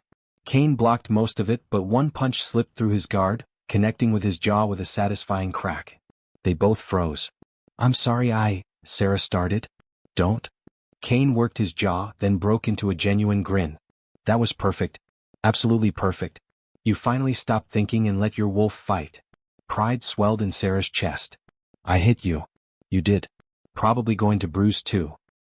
He touched his jaw tenderly, but his eyes were bright with approval and something heated. Do you know how incredible you are? The intensity in his voice made her breath catch. They were alone in the pre-dawn darkness, both breathing hard, adrenaline singing through their veins. It would be so easy to close the distance between them, too. How's the training going? Both of them spun toward the tree line. Garrett, Beta of the pack and Mara's father, stepped into the clearing, his expression carefully neutral. Beta. Kaine's voice was perfectly controlled, though Sera felt him tense beside her. You're up early. Couldn't sleep. Thought I'd check on the grounds. Garrett's eyes moved between them, assessing. Didn't expect to find you two out here. Private session. Combat training, Kaine said evenly. Sera's competing in the trials next week. I wanted to ensure she was prepared. Personally prepared by the Alpha. She must be special. The words hung in the air, weighted with meaning. Sera's wolf bristled at the implied accusation. She saved 3 pack members' lives, Kaine said, his tone leaving no room for argument. That makes her worth my time. Of course. Garrett smiled, but it didn't reach his eyes. Mara's been training hard too. She's determined to place first this year. May the best wolf win, Kaine said diplomatically. Indeed. Garrett's gaze lingered on Sera for a moment longer. Just remember, Alpha, the pack watches everything you do. Every choice you make reflects on your leadership. It was a warning thinly veiled. Garrett knew or suspected something and he wasn't happy about it. I'm aware, Kaine said coolly. Was there something else you needed, Beta? Just checking in. I'll leave you to your training. Garrett nodded once, then disappeared back into the forest. Silence stretched between them after he left. Sera's hands were shaking, not from exertion now but from the near miss of discovery. He knows, she whispered. He suspects, Kaine corrected, though tension lined his shoulders. But he has no proof. And without proof he can't act. He's Mara's father. He'll tell her what he saw. Probably. Kaine ran a hand through his hair, frustrated. Which means we need to be even more careful. No more training sessions alone. I'll have Jace or one of the other sentries present from now on. The loss hit Sera harder than it should have. These dawn sessions weren't just about training, they were the only time she and Kaine could be themselves, could drop the masks they wore for the pack. Hey. Kaine touched her chin gently, tilting her face up. This doesn't change anything between us. It just changes how we act in public. Okay. Sera nodded, not trusting her voice. The trials are in 6 days. After that, everything changes. I promise. He pressed a quick, fierce kiss to her forehead, the only affection he could risk with Garrett potentially still watching. Go back to your cottage. Get some rest. Tomorrow we train with Jace present. Okay. Sera made it halfway to her cottage before the tears came. Not from sadness exactly but from sheer overwhelming pressure. The trials were approaching fast, Mara was planning something, the pack was watching their every move, and she was falling harder for Kaine with each passing day. Strong, her wolf insisted. We are strong enough for this. Are we? Yes. And soon everyone will know it. The winter trials began with a ceremony. All 50 competing wolves gathered in the Great Hall, a mix of young wolves proving themselves for the first time and established warriors looking to climb the ranks. Sera stood with Jace, Maya, and Tomas, trying to ignore the stares and whispers that followed her. Nervous? Maya asked quietly. Terrified, Sera admitted. Good. Fear keeps you sharp. Tomas grinned. Just remember everything Alpha taught you and you'll be fine. Alpha Kaine stood at the front of the hall, wearing his formal ceremonial robes and looking every inch the leader he was. His eyes swept over the assembled wolves, pausing almost imperceptibly on Sera before moving on. Warriors of Silvercrest, he began, his voice carrying easily through the space. Today marks the beginning of our winter trials. 5 days of competition that will test your strength, skill and loyalty to this pack. You will be evaluated on combat prowess, hunting ability, strategic thinking and pack cooperation. At the end, the top 20 will earn leadership positions for the coming year. He paused, letting that sink in. But this is not just about individual glory. The trials exist to strengthen our pack, to ensure that those who lead are worthy of the trust placed in them. Fight with honor. Protect your packmates. And remember, we are strongest together. The assembled wolves howled their agreement, the sound raising the hair on Sera's arms. Her wolf stirred, eager and ready. The first trial begins at dawn tomorrow, the hunt. You will track and take down prey in teams of 5. Your team's success will determine your individual score. Kaine's gaze swept the room once more. Team assignments are posted outside. Study your teammates tonight. Learn their strengths. Tomorrow prove yours. The crowd dispersed, wolves clustering around the posted lists. Sera waited until most had cleared before approaching, heart pounding. She found her name halfway down the second page. Team 7. Sera Ashwood, Jace Morrison, Lyric Stone, Owen Drake, Mara Garrett. Her blood turned to ice. No, Maya breathed beside her, having followed to check her own assignment. They put you with Mara? It's random, Tomas said, but he sounded uncertain. Has to be. Sera's eyes found Kaine across the room. He was staring at the lists, jaw tight, clearly seeing what she was seeing. Their eyes met briefly and she saw fury there, and helplessness. He couldn't change the assignments without showing obvious favoritism. This is bad, Jace said quietly. Sera, you need to watch your back during that hunt. Don't let her get behind you, don't? I know. Sera's voice was steadier than she felt. I'll be careful. She turned to find Mara watching her from across the room, a small, satisfied smile playing at her lips. This wasn't random. Mara, or more likely her father, had engineered this somehow. 5 wolves hunting together, deep in the forest, far from witnesses. The perfect opportunity for an accident. That night, Sera couldn't sleep. She lay in her cottage, staring at the ceiling, running through scenarios. Mara would wait until they were far from the pack, until there were no witnesses except the other team members. She'd make it look like a hunting accident. A misstep during the chase, a confusion about who was prey and who was pack. We fight back, her wolf said simply. She attacks, we defend. Simple. It's not simple. If I fight her openly, I could be disqualified. Or worse, accused of attacking a beta's daughter. Then we're smarter than her. Faster. We survive. A soft knock at her door made Sera bolt upright. She grabbed the knife from her nightstand, Kaine's knife, and approached cautiously. It's me, Jace's voice came through the wood. Let me in. Quick. Sera opened the door. Jace slipped inside, followed by Maya and Tomas. All three looked grim. We need to talk about tomorrow, Jace said without preamble. About Mara. I know what she's planning. So do we, Maya interrupted. Which is why we're going to make sure we're assigned to teams hunting in the same territory. We'll be close enough to intervene if something goes wrong. You can't do that. You'll be disqualified if you interfere with another team's hunt. Only if we get caught. Tomas's grin was sharp. We're sentries. We know how to track without being seen. Warmth flooded Sera's chest. You'd risk your rankings for me? You saved our lives, Jace said simply. More than that, your pack. Real pack, not this hierarchical bullshit Mara and her followers keep pushing. We protect our own. Besides, Maya added, I've been wanting an excuse to knock Mara down a few pegs. She's been insufferable lately. Sera's throat tightened with emotion. Thank you. All of you. Don't thank us yet. Jace moved to her small table, pulling out a map of the hunting territories. Now let's plan how to keep you alive tomorrow. They spent the next hour strategizing. Escape routes, defensive positions, ways to turn Mara's aggression against her without appearing to be the aggressor. By the time her friends left, Sera felt marginally more prepared. But as she finally drifted off to sleep, one thought kept circling through her mind. Tomorrow, everything would change. One way or another. Chapter 8. Dawn came too quickly. Sera stood at the edge of the forest with Team 7, trying to ignore the suffocating tension. Jace stood on her left, steady, reliable, a silent promise of backup. On her right, Lyric Stone, a quiet wolf she barely knew, and Owen Drake, a young warrior who kept shooting nervous glances at Mara. And Mara herself stood slightly apart, surrounded by an aura of cold confidence that made Sera's wolf hackles rise. Team 7, the trial coordinator called out. Your target, a bull elk, last spotted near the northern ridge. You have until sundown to track, take down, and return with proof of the kill. Points awarded for strategy, teamwork, and clean execution. Begin. The moment they crossed into the forest, Mara took charge. Owen Lyric, you'll flank left and right. Drive the prey toward the ridge where Jace and I can cut it off. She didn't even look at Sera. Ashwood, you'll track. Stay ahead and keep us updated on the elk's position. It was a reasonable strategy, except it put Sera alone and vulnerable, separated from the only ally she had on this team. I should stay with Sera, Jace said immediately.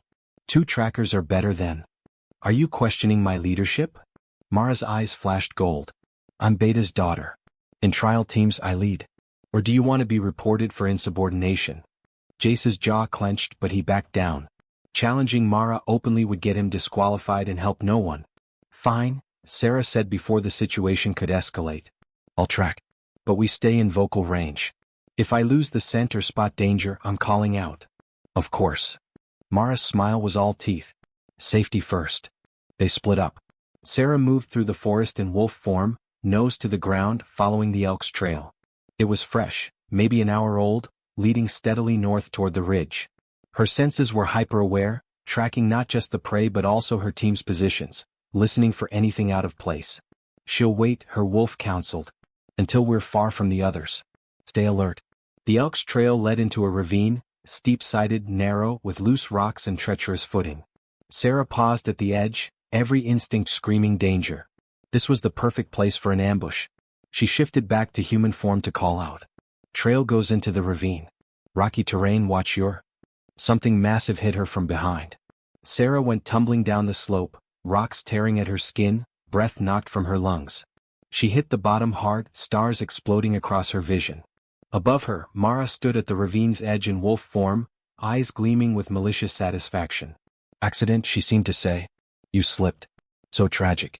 Sera's wolf surged forward, and the shift came like lightning, fast, violent, fueled by pure survival instinct. She scrambled to her feet just as Mara leaped down after her, massive and silver-white and utterly confident. They collided in a tangle of fur and fangs. Mara was stronger, older wolf, better trained, born to fight. But Sera had spent 4 weeks training with an alpha who'd held nothing back. She knew how to use her smaller size, her speed, how to turn an opponent's strength against them. Mara's jaws snapped inches from Sera's throat. Sera twisted, raking claws across Mara's shoulder, not deep enough to permanently damage, but enough to draw blood and make her point. I'm not prey. They broke apart, circling. Blood matted Mara's silver fur. Sera could feel injuries of her own, ribs bruised, shoulder wrenched, but adrenaline kept the pain at bay. Mara shifted back to human, breathing hard. You've gotten better. I'll give you that. But it won't save you. Sera shifted as well, kneading her voice. This is insane, Mara. We're supposed to be hunting together, not trying to kill each other. You think I don't know what you are to him? Mara's voice was raw with fury and something that might have been pain. I see the way he looks at you. The way he's different around you. You've taken everything from me, his attention, his respect, his... She stopped, chest heaving. You don't deserve him. This isn't about deserving, Sera said quietly. You can't force someone to want you, Mara. And hurting me won't make him care about you again. Maybe not. But it'll make me feel better. Mara lunged again, human this time, faster than Sera expected. They went down in a tangle of limbs, grappling for dominance. Mara's hands found Sera's throat, squeezing. I'll tell them you fell, Mara hissed. That you lost your footing during the hunt. Everyone knows new wolves are clumsy. Sera brought her knee up hard into Mara's stomach. The grip on her throat loosened just enough for her to twist free, gasping. She rolled away, coming up in a defensive crouch. Enough. The command echoed through the ravine, backed by alpha authority that made both of them freeze. Kaine stood at the ravine's edge, flanked by Jace and 2 other sentries. His eyes blazed gold, wolf barely contained beneath the surface, and the fury radiating from him was almost visible. Both of you. Shift and come up here. Now. Sera's relief was so intense it made her dizzy. But as she and Mara climbed the slope, silent, bloody, avoiding each other's eyes, she realized this might be even worse than the fight itself. Kaine had intervened. Publicly. In front of witnesses. And judging by the cold calculation in Mara's expression as she reached the top, she knew exactly how to use that. The journey back to the pack house was silent and tense. Kaine walked ahead with the sentries, spine rigid with controlled fury. Sera and Mara followed at a careful distance, Jace between them like a referee. Other teams were still out hunting, which meant fewer witnesses, small mercies. They went straight to Kaine's office. He dismissed the sentries but gestured for Jace to stay, then closed the door with deliberate calm that was somehow more frightening than rage. Someone, he said quietly, is going to explain what happened in that ravine. Now. She attacked me, Mara said immediately. I was tracking the elk when she shifted and... Liar, Sera snapped. You shoved me down the ravine then came after me. This was planned. Why would I attack my own teammate? That's insane. You tell me? Maybe because you've spent the last month threatening to make sure I don't finish the trials? Mara's eyes widened in perfect innocence. I never... Enough. Kaine's voice cut through the accusations like a blade. He looked at Jace. What did you see? Jace shifted uncomfortably. I was on the other side of the ravine, Alpha. I heard Sera call out about the terrain, then sounds of a fight. By the time I got there, they were already engaged. So no witnesses to who started it. No, Alpha. Kaine's jaw clenched. He looked between Sera and Mara, and Sera could see him calculating, trying to find a way through this that didn't compromise everything. Both of you are suspended from the remainder of the trials, he finally said. What? Sera's stomach dropped. But I was defending myself. I don't care who started it. Fighting your teammate during trials violates pack law. You're both suspended pending a formal investigation. This is ridiculous, Mara protested, though satisfaction gleamed in her eyes. She attacked me and we're both punished? That's how fairness works, Kaine said coldly. You wanted me to be impartial, to treat everyone equally. This is what equality looks like. He was right. Sera knew he was right. But it still felt like losing, like Mara had won by forcing Kaine to choose between protecting his mate and leading his pack. You're dismissed, Kaine said, not looking at either of them. Both of you. I'll announce the suspension at tonight's gathering. Mara left immediately, head high, playing the wrong party. Sera started to follow, but Kaine's voice stopped her. Jace, give us a moment. Jace shot Sera an apologetic look but obeyed, closing the door behind him. The moment they were alone, Kaine's carefully controlled expression cracked. Are you hurt? Tell me the truth. Bruised. Banged up. Nothing serious. Sera touched her throat where Mara's hands had been. She was trying to kill me, Kaine. Or at least injure me badly enough that I'd never compete again. I know. His hands clenched into fists. I've known Mara was a threat since the beginning. I should have removed her from the trials entirely, pack politics be damned. Then everyone would have known about us. That you were protecting me. I don't care anymore. He moved toward her, then stopped himself, maintaining distance even though every line of his body wanted to close it. I'm tired of hiding what you are to me. Of watching wolves like Mara think they can hurt you without consequence. 2 more weeks, Sera said though her chest ached. That was the plan. After the trials we were going to. The trials are over. For both of us. Kaine's expression was bleak. You're suspended, and when the investigation concludes, best case scenario is you're both cleared and reinstated. But the damage is done. The pack saw me intervene to save you. They're going to know, or think they know, exactly why. Sera sank into the chair behind her, the full weight of the situation crushing down. So we failed. Mara won. No. Kaine finally closed the distance, kneeling in front of her so they were eye level. She exposed us earlier than planned. That's not the same as winning. Isn't it? The pack will never accept me now. They'll think I manipulated you that I don't deserve. Stop. His hands found hers, gripping tight. Listen to me.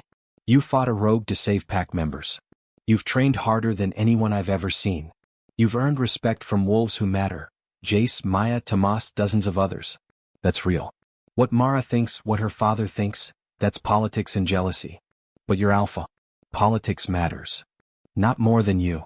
The words were quiet but absolute. I told you weeks ago, I don't do anything halfway. I meant it. If the pack can't accept you, they can't accept my leadership. And maybe it's time I reminded them exactly who makes the decisions in this territory. Sera's breath caught. You challenge pack opinion? For me? I'd burn down the whole hierarchy for you. Kaine's eyes blazed with intensity. You're mine, Sera. My mate, my equal, my future Luna. And I'm done pretending otherwise. Kaine. I'm making the announcement tonight. At the gathering. I'm going to tell the entire pack that you're my chosen mate and that anyone who has a problem with it can challenge me directly. His grip on her hands tightened. I know it's not what we planned. I know it's going to be messy. But I'm not watching you fight alone anymore. Tears burned behind Sera's eyes. The pack will revolt. Some will. Others won't. And the ones who matter, the ones who've seen who you really are, they'll stand with us. He pulled her closer, pressing his forehead to hers. Trust me. Please. Sera thought about the last 6 weeks. The training, the growth, the way she transformed from broken outcast to someone who could fight a beta's daughter and hold her own. The friends she'd made. The strength she'd found. She'd been so focused on earning pack approval that she'd forgotten something crucial. She didn't need their permission to be worthy. She already was. Okay, she whispered. Let's tell them. Kaine's smile was fierce and bright. That's my Luna. He kissed her then, deep and claiming and full of promise. Outside the office, the pack moved through their daily routines, completely unaware that by sunset, everything would change. Sera kissed him back and let herself believe, finally, fully, that maybe they could survive this. Together. Chapter 9. The gathering hall was packed. Every wolf in Silvercrest had turned out for the evening assembly. Some curious about the trial suspension, others hoping for drama, most just following pack routine. Sera stood in the back corridor with Jace, trying to control her breathing while her wolf paced restlessly inside her. Tonight. Everything changes tonight. You don't have to go through with this, Jace said quietly. You could wait, let things settle. No. Sera's voice was steadier than she felt. Kaine's right. We're done hiding. The pack isn't going to take this well. Some won't. But some will. She thought of Maya and Tomas, of the young wolves whose lives she'd saved, of the dozens of small kindnesses she'd received over the past weeks. And the ones who matter will see that this isn't about manipulation or weakness. It's about choice. Jace studied her for a long moment. You've changed. Not just the shifting, everything. You stand differently now. Like you finally believe you deserve to take up space. Sera smiled despite her nerves. Kaine taught me that. Along with how to punch. He taught you well. Jace squeezed her shoulder. Come on. They're waiting. The hall fell silent as Sera entered. 200 pairs of eyes tracked her movement as she walked down the center aisle toward the raised platform where Kaine stood with his inner circle: Beta Garrett, Head Sentinel Marcus, and the Council of Elders. Elder Moira's expression was unreadable, but Garrett looked distinctly displeased. Sera climbed the steps, acutely aware of every whisper, every judgmental stare. But she kept her head high, channeling every ounce of confidence Kaine had spent weeks building in her. When she reached the platform, Kaine's eyes met hers, warm, proud, absolutely certain. He was dressed in his formal alpha regalia, looking every inch the powerful leader he was. But when he looked at her, she saw past the authority to the man underneath. The man who'd believed in her when no one else had. "Wolves of Silvercrest," Kaine began, his voice carrying easily through the hall. "You've heard about the incident during today's trial. Sera Ashwood and Mara Garrett were both suspended pending investigation into a physical altercation that occurred during the hunt." Murmurs rippled through the crowd. Mara stood in the front row with her father, looking appropriately contrite and wounded. "I've spent the afternoon gathering testimony from witnesses and reviewing the evidence," Kaine continued. "And I've reached a conclusion." He paused, letting the tension build. Sera's heart hammered against her ribs. Mara Garrett deliberately attacked her teammate with intent to cause serious injury. Multiple wolves have come forward to report threats made by Mara against Sera in the weeks leading up to the trials. This was not a hunting accident. This was premeditated assault. Gasps echoed through the hall. Mara's face drained of color. That's not true," she stammered. "I would never." "Are you calling your alpha a liar?" Kaine's voice dropped to a dangerous quiet. "Because I have 3 separate testimonies from wolves who heard you planning this. Would you like me to name them publicly?" Mara's mouth opened and closed soundlessly. Beside her, Garrett's expression was thunderous, but he said nothing. He couldn't, not without openly challenging Kaine's authority. "Mara Garrett, you are hereby stripped of your trial ranking and banned from competing in pack trials for 1 year, Kaine announced. "You will also serve 2 months of community service under the supervision of Elder Moira. This is your only warning. Another incident like this and you will be exiled. Do you understand?" "Yes, Alpha," Mara whispered, head bowed in submission. "Sera Ashwood." Kaine turned to her, and his expression softened almost imperceptibly. "You are cleared of all charges and reinstated to the trials. Your ranking will be determined by a special evaluation next week." Relief flooded through Sera, but she knew this was just the beginning. The easy part. "However," Kaine continued, "that's not the only reason I called this assembly." He took a breath, and Sera felt the shift in the room, the collective sense that something significant was about to happen. "There's something else the pack needs to know. Something I should have announced weeks ago. Here we go. Sera Ashwood is my mate." The silence that followed was absolute. Then chaos erupted. Wolves were on their feet, shouting questions and protests. Mara looked like she'd been physically struck.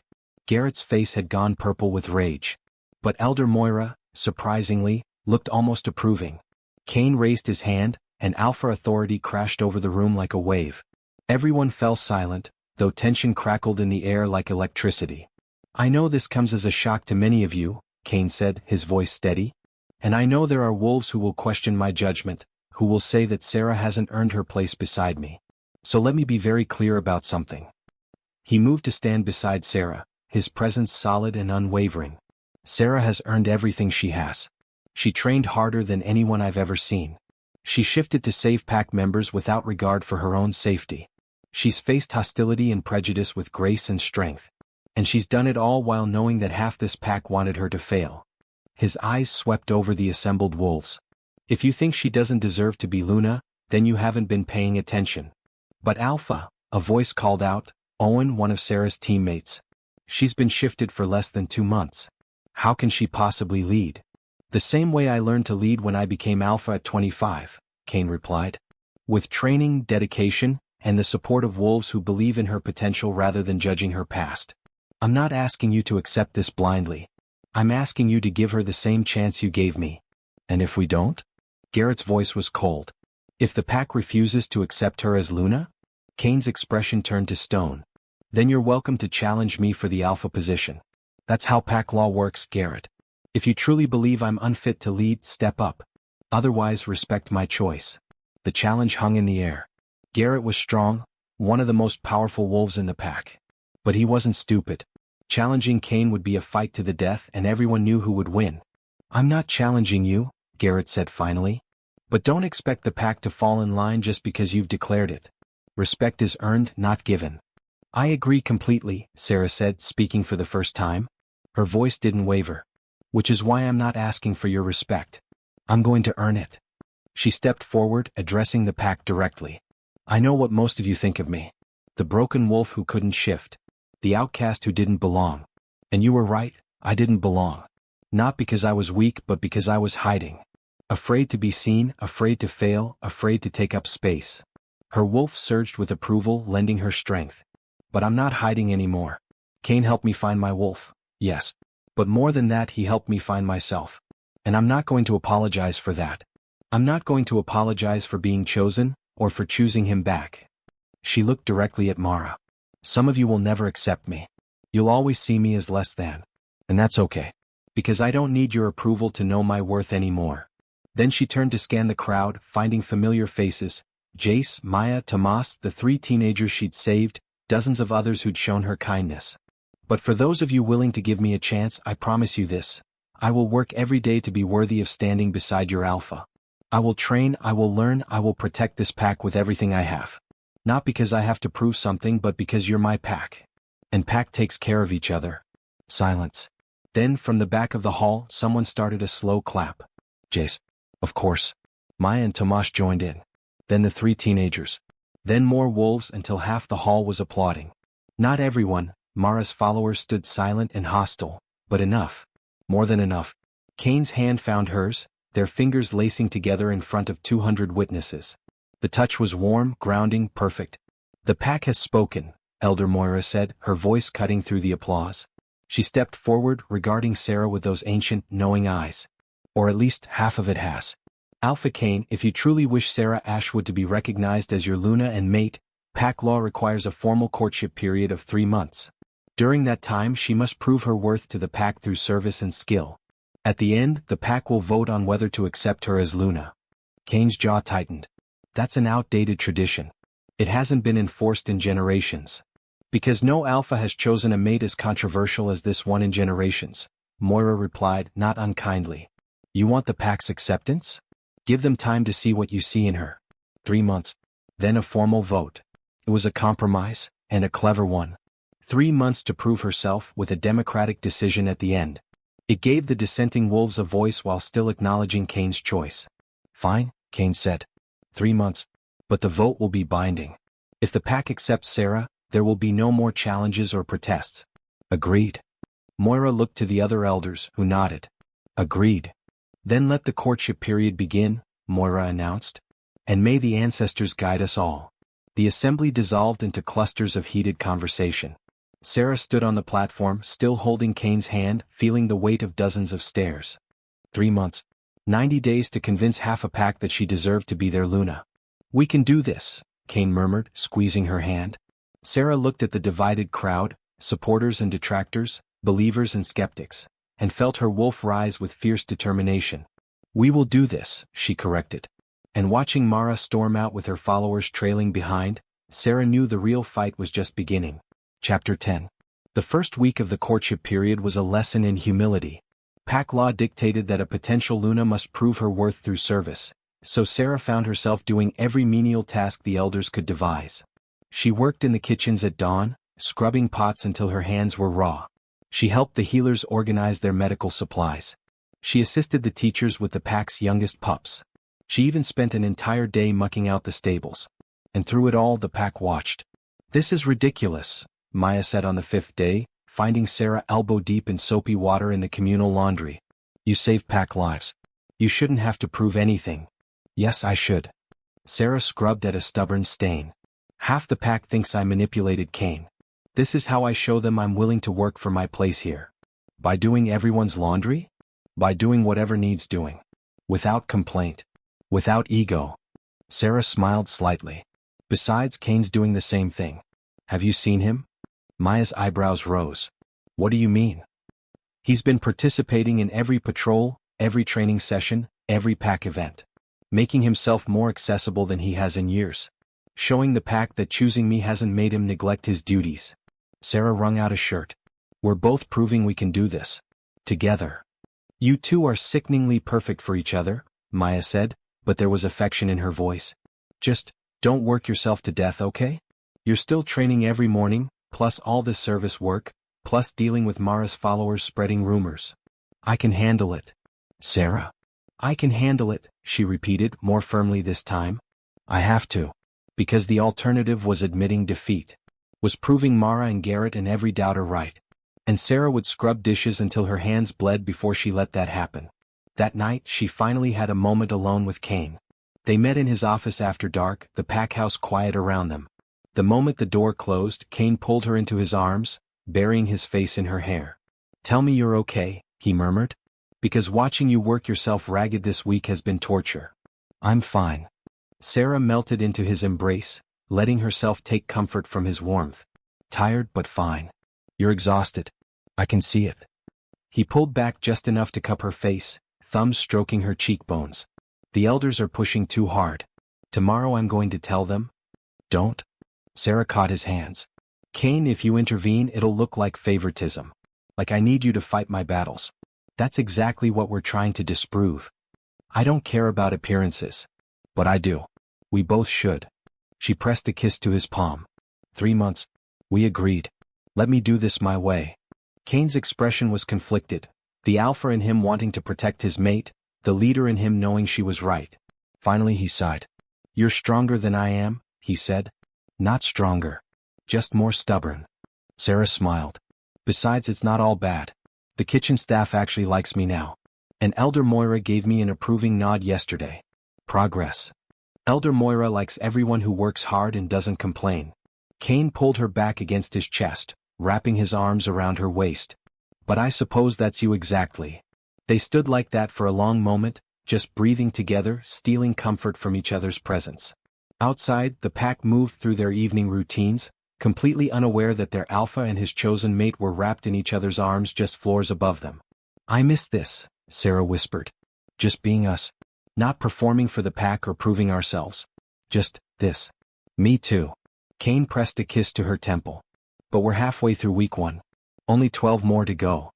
When you put it that way, it sounds eternal. It'll pass faster than you think. And then, his arms tightened around her.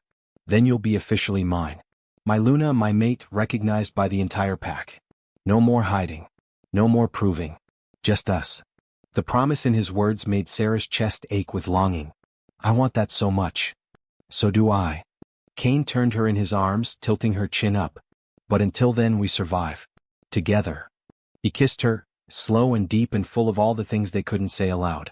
Sera kissed him back, pouring 3 months of frustration and hope and desperate love into the contact.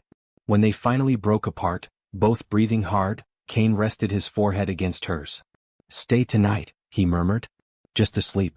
I miss holding you. Everything in Sera wanted to say yes. But we can't. If someone saw me leaving your quarters in the morning, the rumors would explode. She touched his face gently. 3 months, remember? Then I can stay every night. 3 months, Kaine repeated, like a curse and a promise rolled into one. Sera left through the back entrance an hour later, heart full and aching in equal measure. 12 more weeks. She could survive 12 more weeks. She had to. Week 2 brought a different kind of challenge. Pack politics. Elder Moira summoned Sera to the council chambers on a gray Tuesday morning.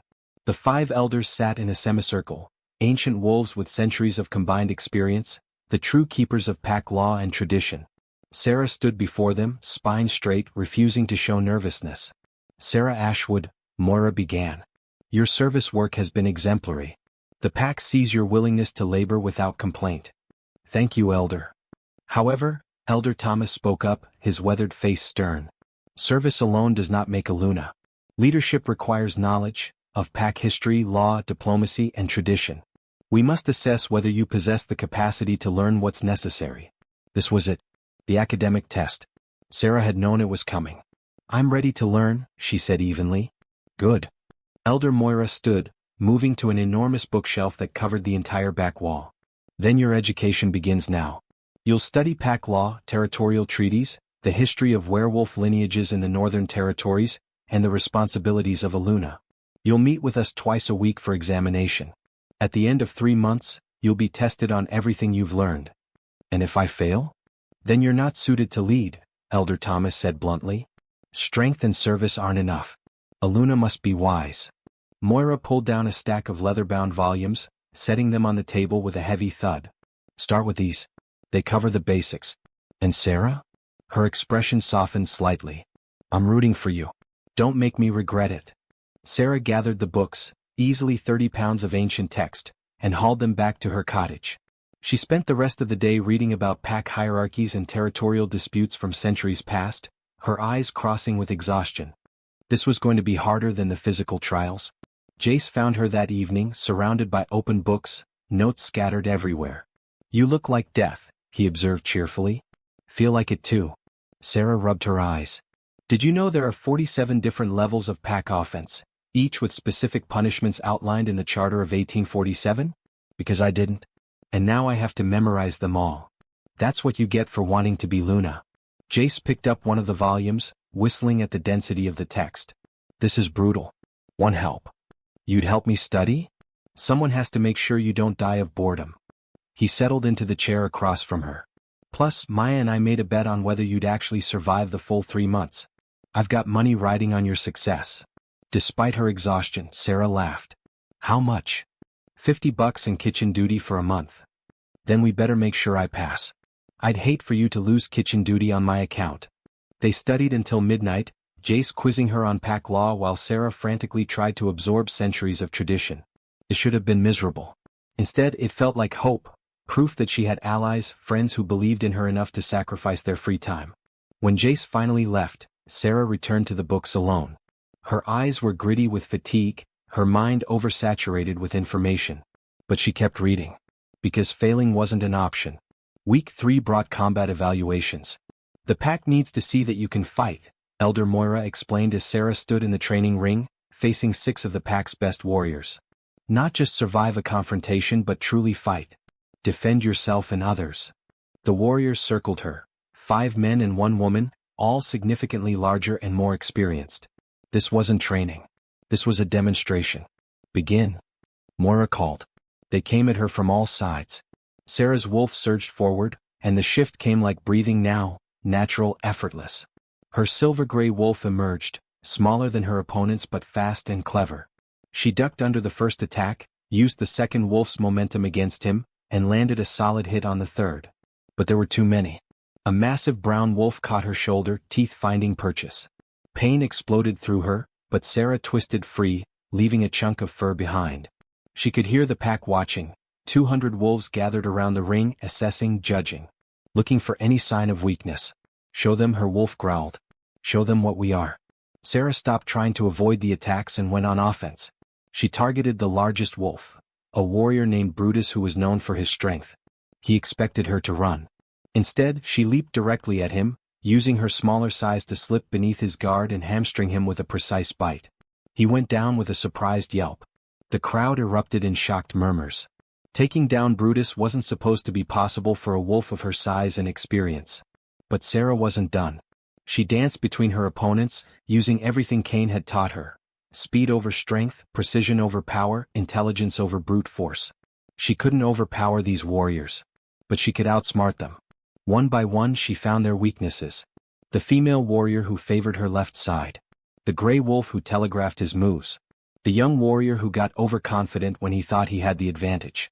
By the time Elder Moira called the match, Sera had taken down 4 of her 6 opponents.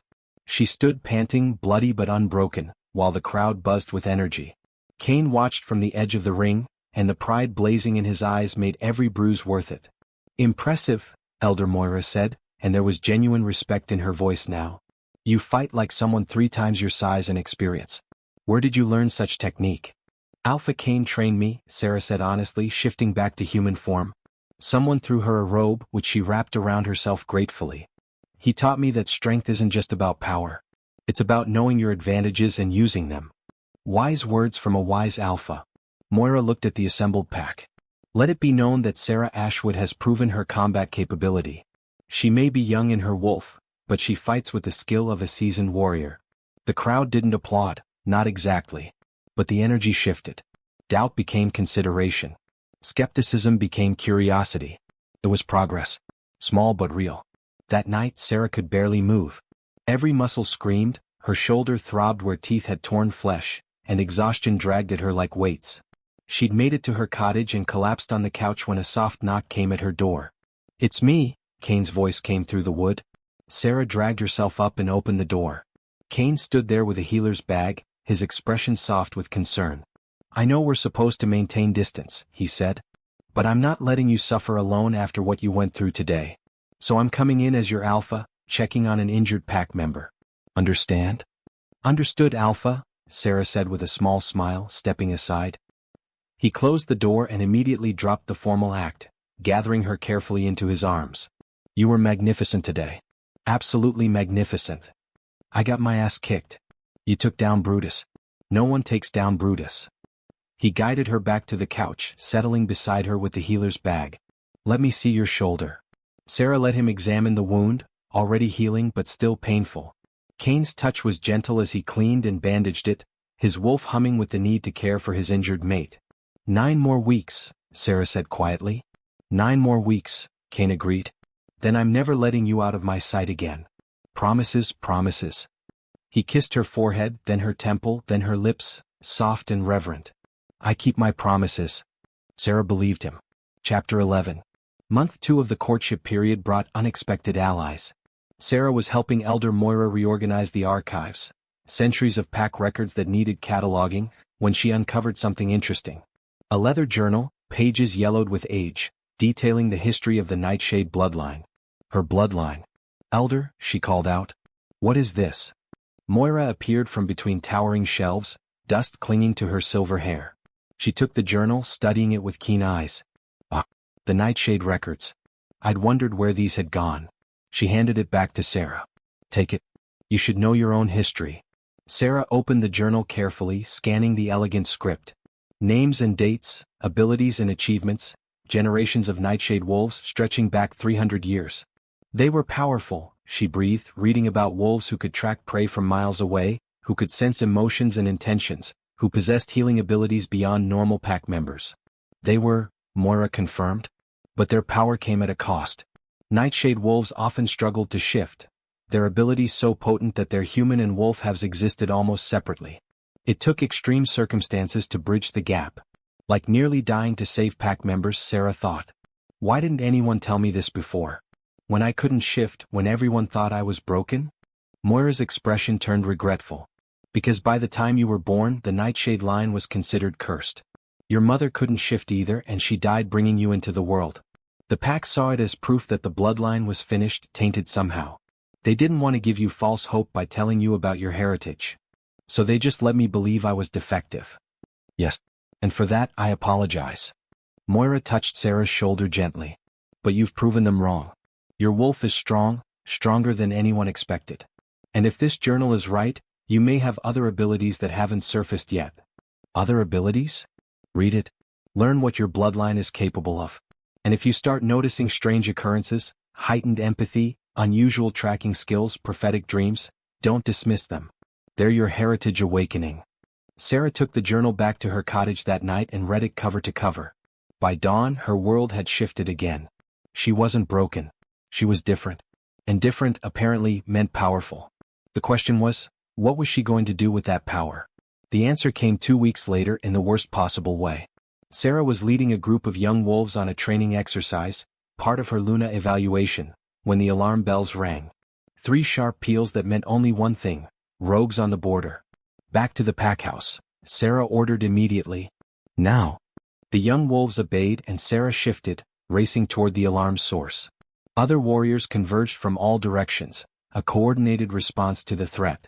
She found chaos at the eastern border.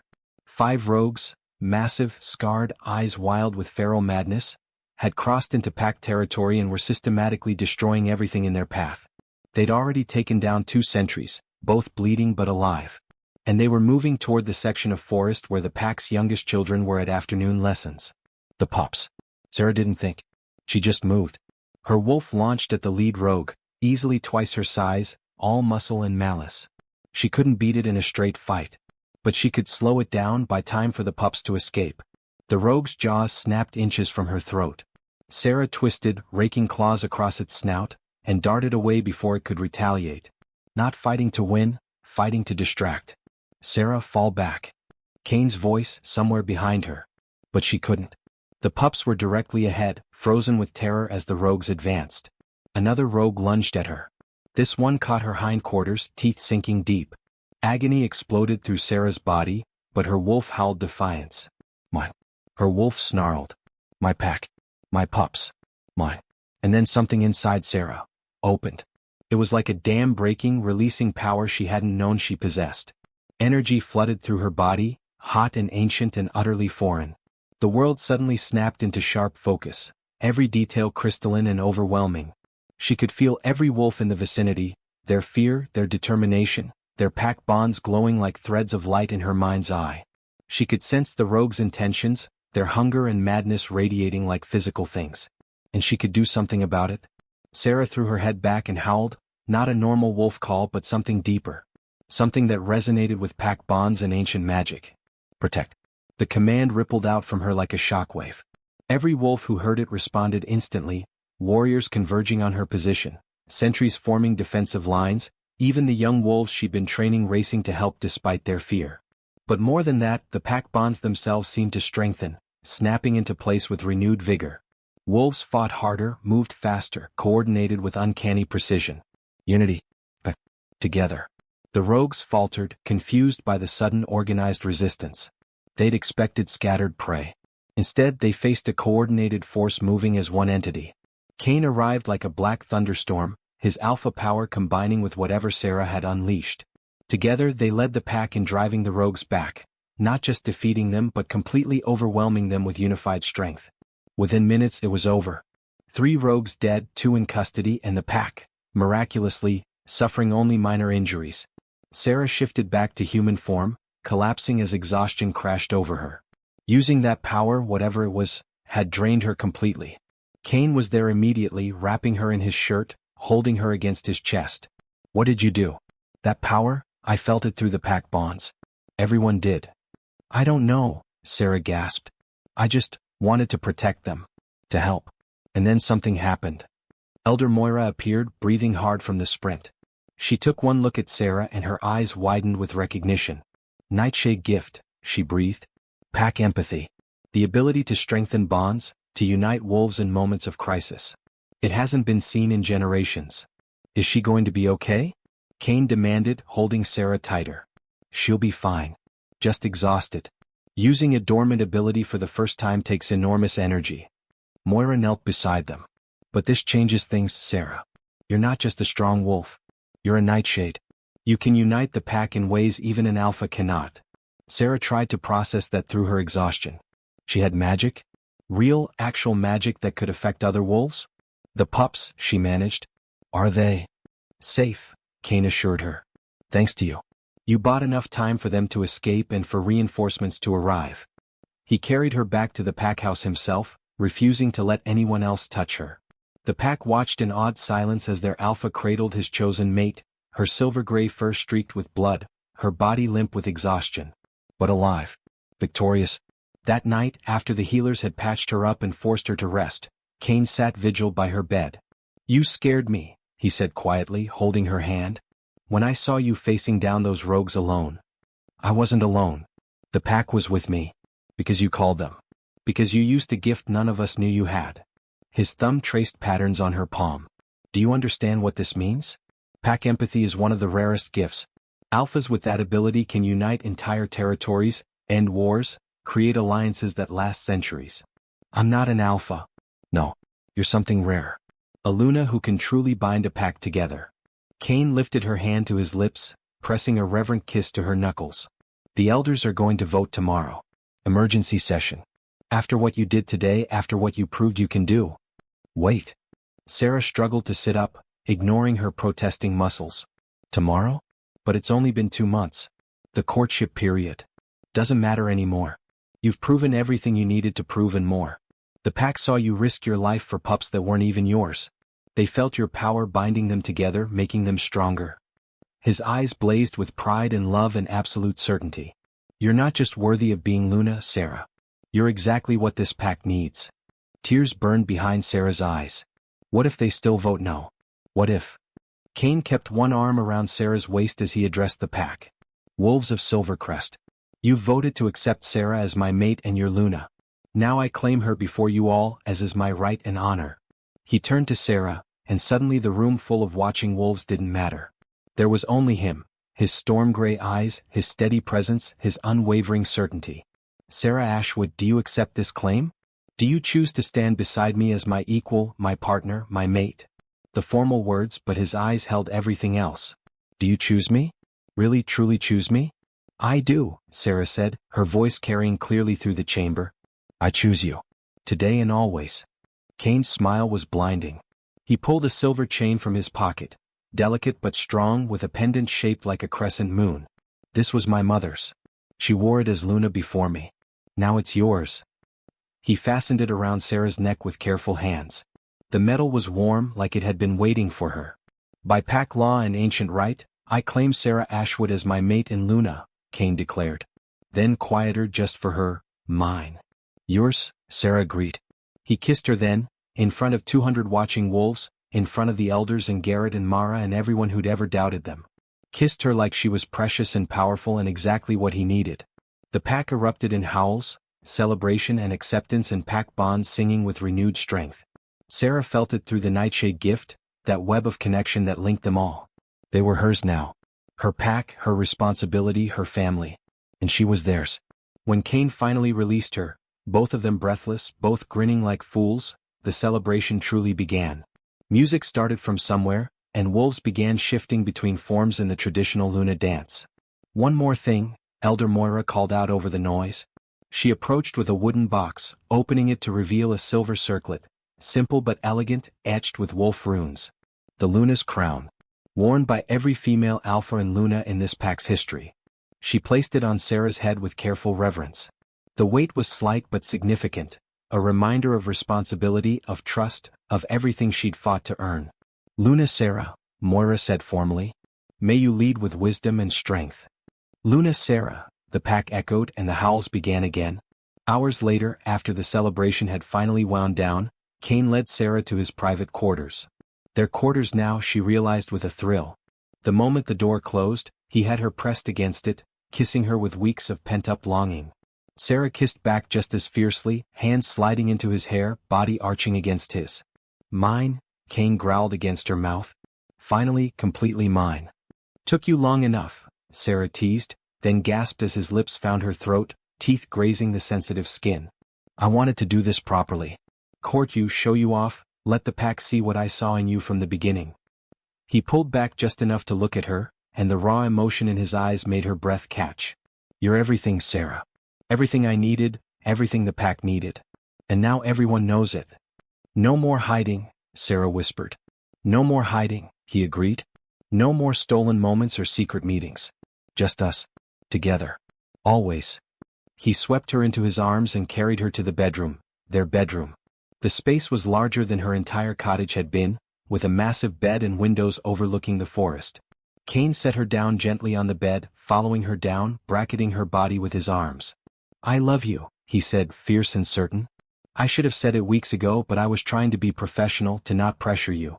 But I'm done holding back. I love you, Sera. Your strength, your stubbornness, your incredible heart. All of it. Tears pricked Sera's eyes. I love you too. So much it terrifies me sometimes. Good terrified or bad terrified? Good. Definitely good. She pulled him down for another kiss, softer this time. I never thought I'd have this. A mate, a pack, a place where I belong. You gave me all of that. You earned all of that, Kaine corrected. I just helped you see what was already there. They stayed like that for a long moment, just holding each other, breathing together. Outside, the pack celebrated their new Luna. But in here, it was just them, Alpha and Luna, mate and mate, two halves of one whole. So, Sera said eventually, a teasing note in her voice. What does a Luna do on her first official night? Kaine's eyes darkened with heat and promise. Whatever she wants. But I have a few suggestions. Oh. Sera's fingers found the buttons of his shirt. Tell me. I'd rather show you, he murmured, and proceeded to do exactly that. Dawn found them tangled together, Sera's head pillowed on Kaine's chest, his arms wrapped securely around her. Sunlight streamed through the windows, painting everything in gold. We should probably get up, Sera said without moving. Luna duties to attend to. Luna duties can wait. Kaine's hand traced lazy patterns on her back. Right now, I just want to hold my mate. Sera smiled against his skin. Your mate. I'm still getting used to that. You'll have a lifetime to get used to it. He pressed a kiss to the top of her head. Speaking of which, there's something we need to discuss. Sera propped herself up on one elbow, looking at him. That sounds ominous. Not ominous. Just important. Kaine's expression turned serious. The Nightshade gift you manifested, it's powerful, Sera. Rare. Other packs are going to hear about it. Some will want to ally with us because of it. Others might see you as a threat. Threat? A Luna who can strengthen pack bonds and unite wolves in battle? That's the kind of power that can shift territorial balances. His hand cupped her cheek. We need to be prepared for attention. Both positive and negative. Sera's stomach tightened. She'd been so focused on earning her place within Silvercrest that she hadn't considered the larger implications. But we'll face it together, Kaine continued. You, me, and our pack. That's what being Luna means, protecting Silvercrest from both internal and external threats. And I know you can do it. You've already proven you can handle far more than anyone expected. With your help, Sera pointed out. Partners, Kaine agreed. Always partners. A knock at the door interrupted them. Alpha, Luna, Jace's voice came through the wood. Sorry to disturb, but there's a situation that needs attention. Kaine sighed. Duty calls. Welcome to leadership, Sera said wryly, climbing out of bed and searching for her clothes. They dressed quickly and found Jace waiting in the hallway, looking apologetic but urgent. What's wrong? Kaine asked. Delegation at the border. From the Moonstone Pack in the Eastern Territories. They're requesting an audience with both of you. Jace's expression was carefully neutral. They say they heard about Luna Sera's gift and want to discuss an alliance. Kaine and Sera exchanged glances. So it was starting already. How many wolves? Kaine asked. 10 including their alpha. They're waiting at the formal greeting grounds. Tell them we'll be there in 20 minutes. When Jace left, Kaine turned to Sera. Ready for your first official act as Luna? Negotiating with a foreign pack? That's a trial by fire. You've handled worse. Kaine laced his fingers through hers. Besides, you're not alone. We do this together. Always. Together, Sera thought. Her favorite word. They walked through the pack house toward the formal grounds, and wolves they passed bowed their heads in respect, not just to Kaine but to her. Luna Sera. She was still getting used to the title, the responsibility, the weight of 200 lives depending on her wisdom and strength. But with Kaine beside her, with her wolf singing contentedly inside her, with the pack bonds humming in the back of her mind, she could do this. She would do this. The Moonstone delegation waited at the greeting grounds, 10 wolves radiating power and barely concealed curiosity. Their alpha, a silver-haired woman named Cordelia, stepped forward with a respectful nod. Alpha Kaine. Luna Sera. Thank you for agreeing to meet with us. Alpha Cordelia, Kaine replied formally. What brings Moonstone to our territory? Stories, Cordelia said, her sharp eyes focusing on Sera. Stories of a Luna who awakened the Nightshade gift. Who can unite wolves through pack bonds and turn a scattered defense into a coordinated assault. If even half of what we've heard is true. She smiled. Well, there are possibilities worth exploring. What kind of possibilities? Sera asked, finding her voice. Alliances. Shared defense treaties. Perhaps even broader cooperation between northern packs. Cordelia's gaze was assessing but not unkind. The northern territories have been fractured for too long. But a Luna with your gift could change that. Could help us build something stronger together. Kaine's hand tightened on Sera's. This was big. Bigger than just Silvercrest. This was about shaping the future of multiple packs, creating stability across entire territories. That's a significant proposal, Sera said carefully. One we'd need to discuss with our pack and council. Of course. I don't expect an answer today. Cordelia pulled out a sealed letter. But perhaps you'd consider visiting Moonstone in 2 weeks? A formal diplomatic meeting, where we can discuss details and possibilities. Both of you naturally. Kaine accepted the letter. We'll consider it and send word within a week. That's all I ask. Cordelia bowed again. Thank you for your time, Alphas. The delegation departed, leaving Kaine and Sera standing in the morning sunlight, both processing what had just happened. Well, Sera said eventually. That was unexpected. That was just the beginning, Kaine replied. Once word spreads about your gift, We'll have delegations from every pack in the Northern Territories wanting to meet you. No pressure, right? But Sera was smiling. Yes, it was daunting. Yes, it would be complicated. But it was also exciting. The chance to build something bigger than just one pack, to create alliances and unity. To use her gift for something meaningful. We should call a council meeting, Kaine said. Discuss how to handle this and what our position should be. Agreed. But first, Sera pulled him down for a quick kiss. Thank you. For believing in me. For pushing me. For seeing what I could become when I couldn't see it myself. Always, Kaine murmured against her lips. My Luna. My mate. My everything. They walked back to the pack house hand in hand, ready to face whatever came next. Behind them, the forest whispered with wind and wild things. Ahead, their pack waited, strong, united, ready to follow their Alpha and Luna into whatever future they chose to build. Sera Ashwood had started this journey as a broken wolf who couldn't shift. An outcast. Nobody. She was ending it as Luna of Silvercrest Pack. A Nightshade with ancient power. Somebody who mattered. And this, she realized with absolute certainty, was just the beginning. Their story was far from over. It was just getting started. The end.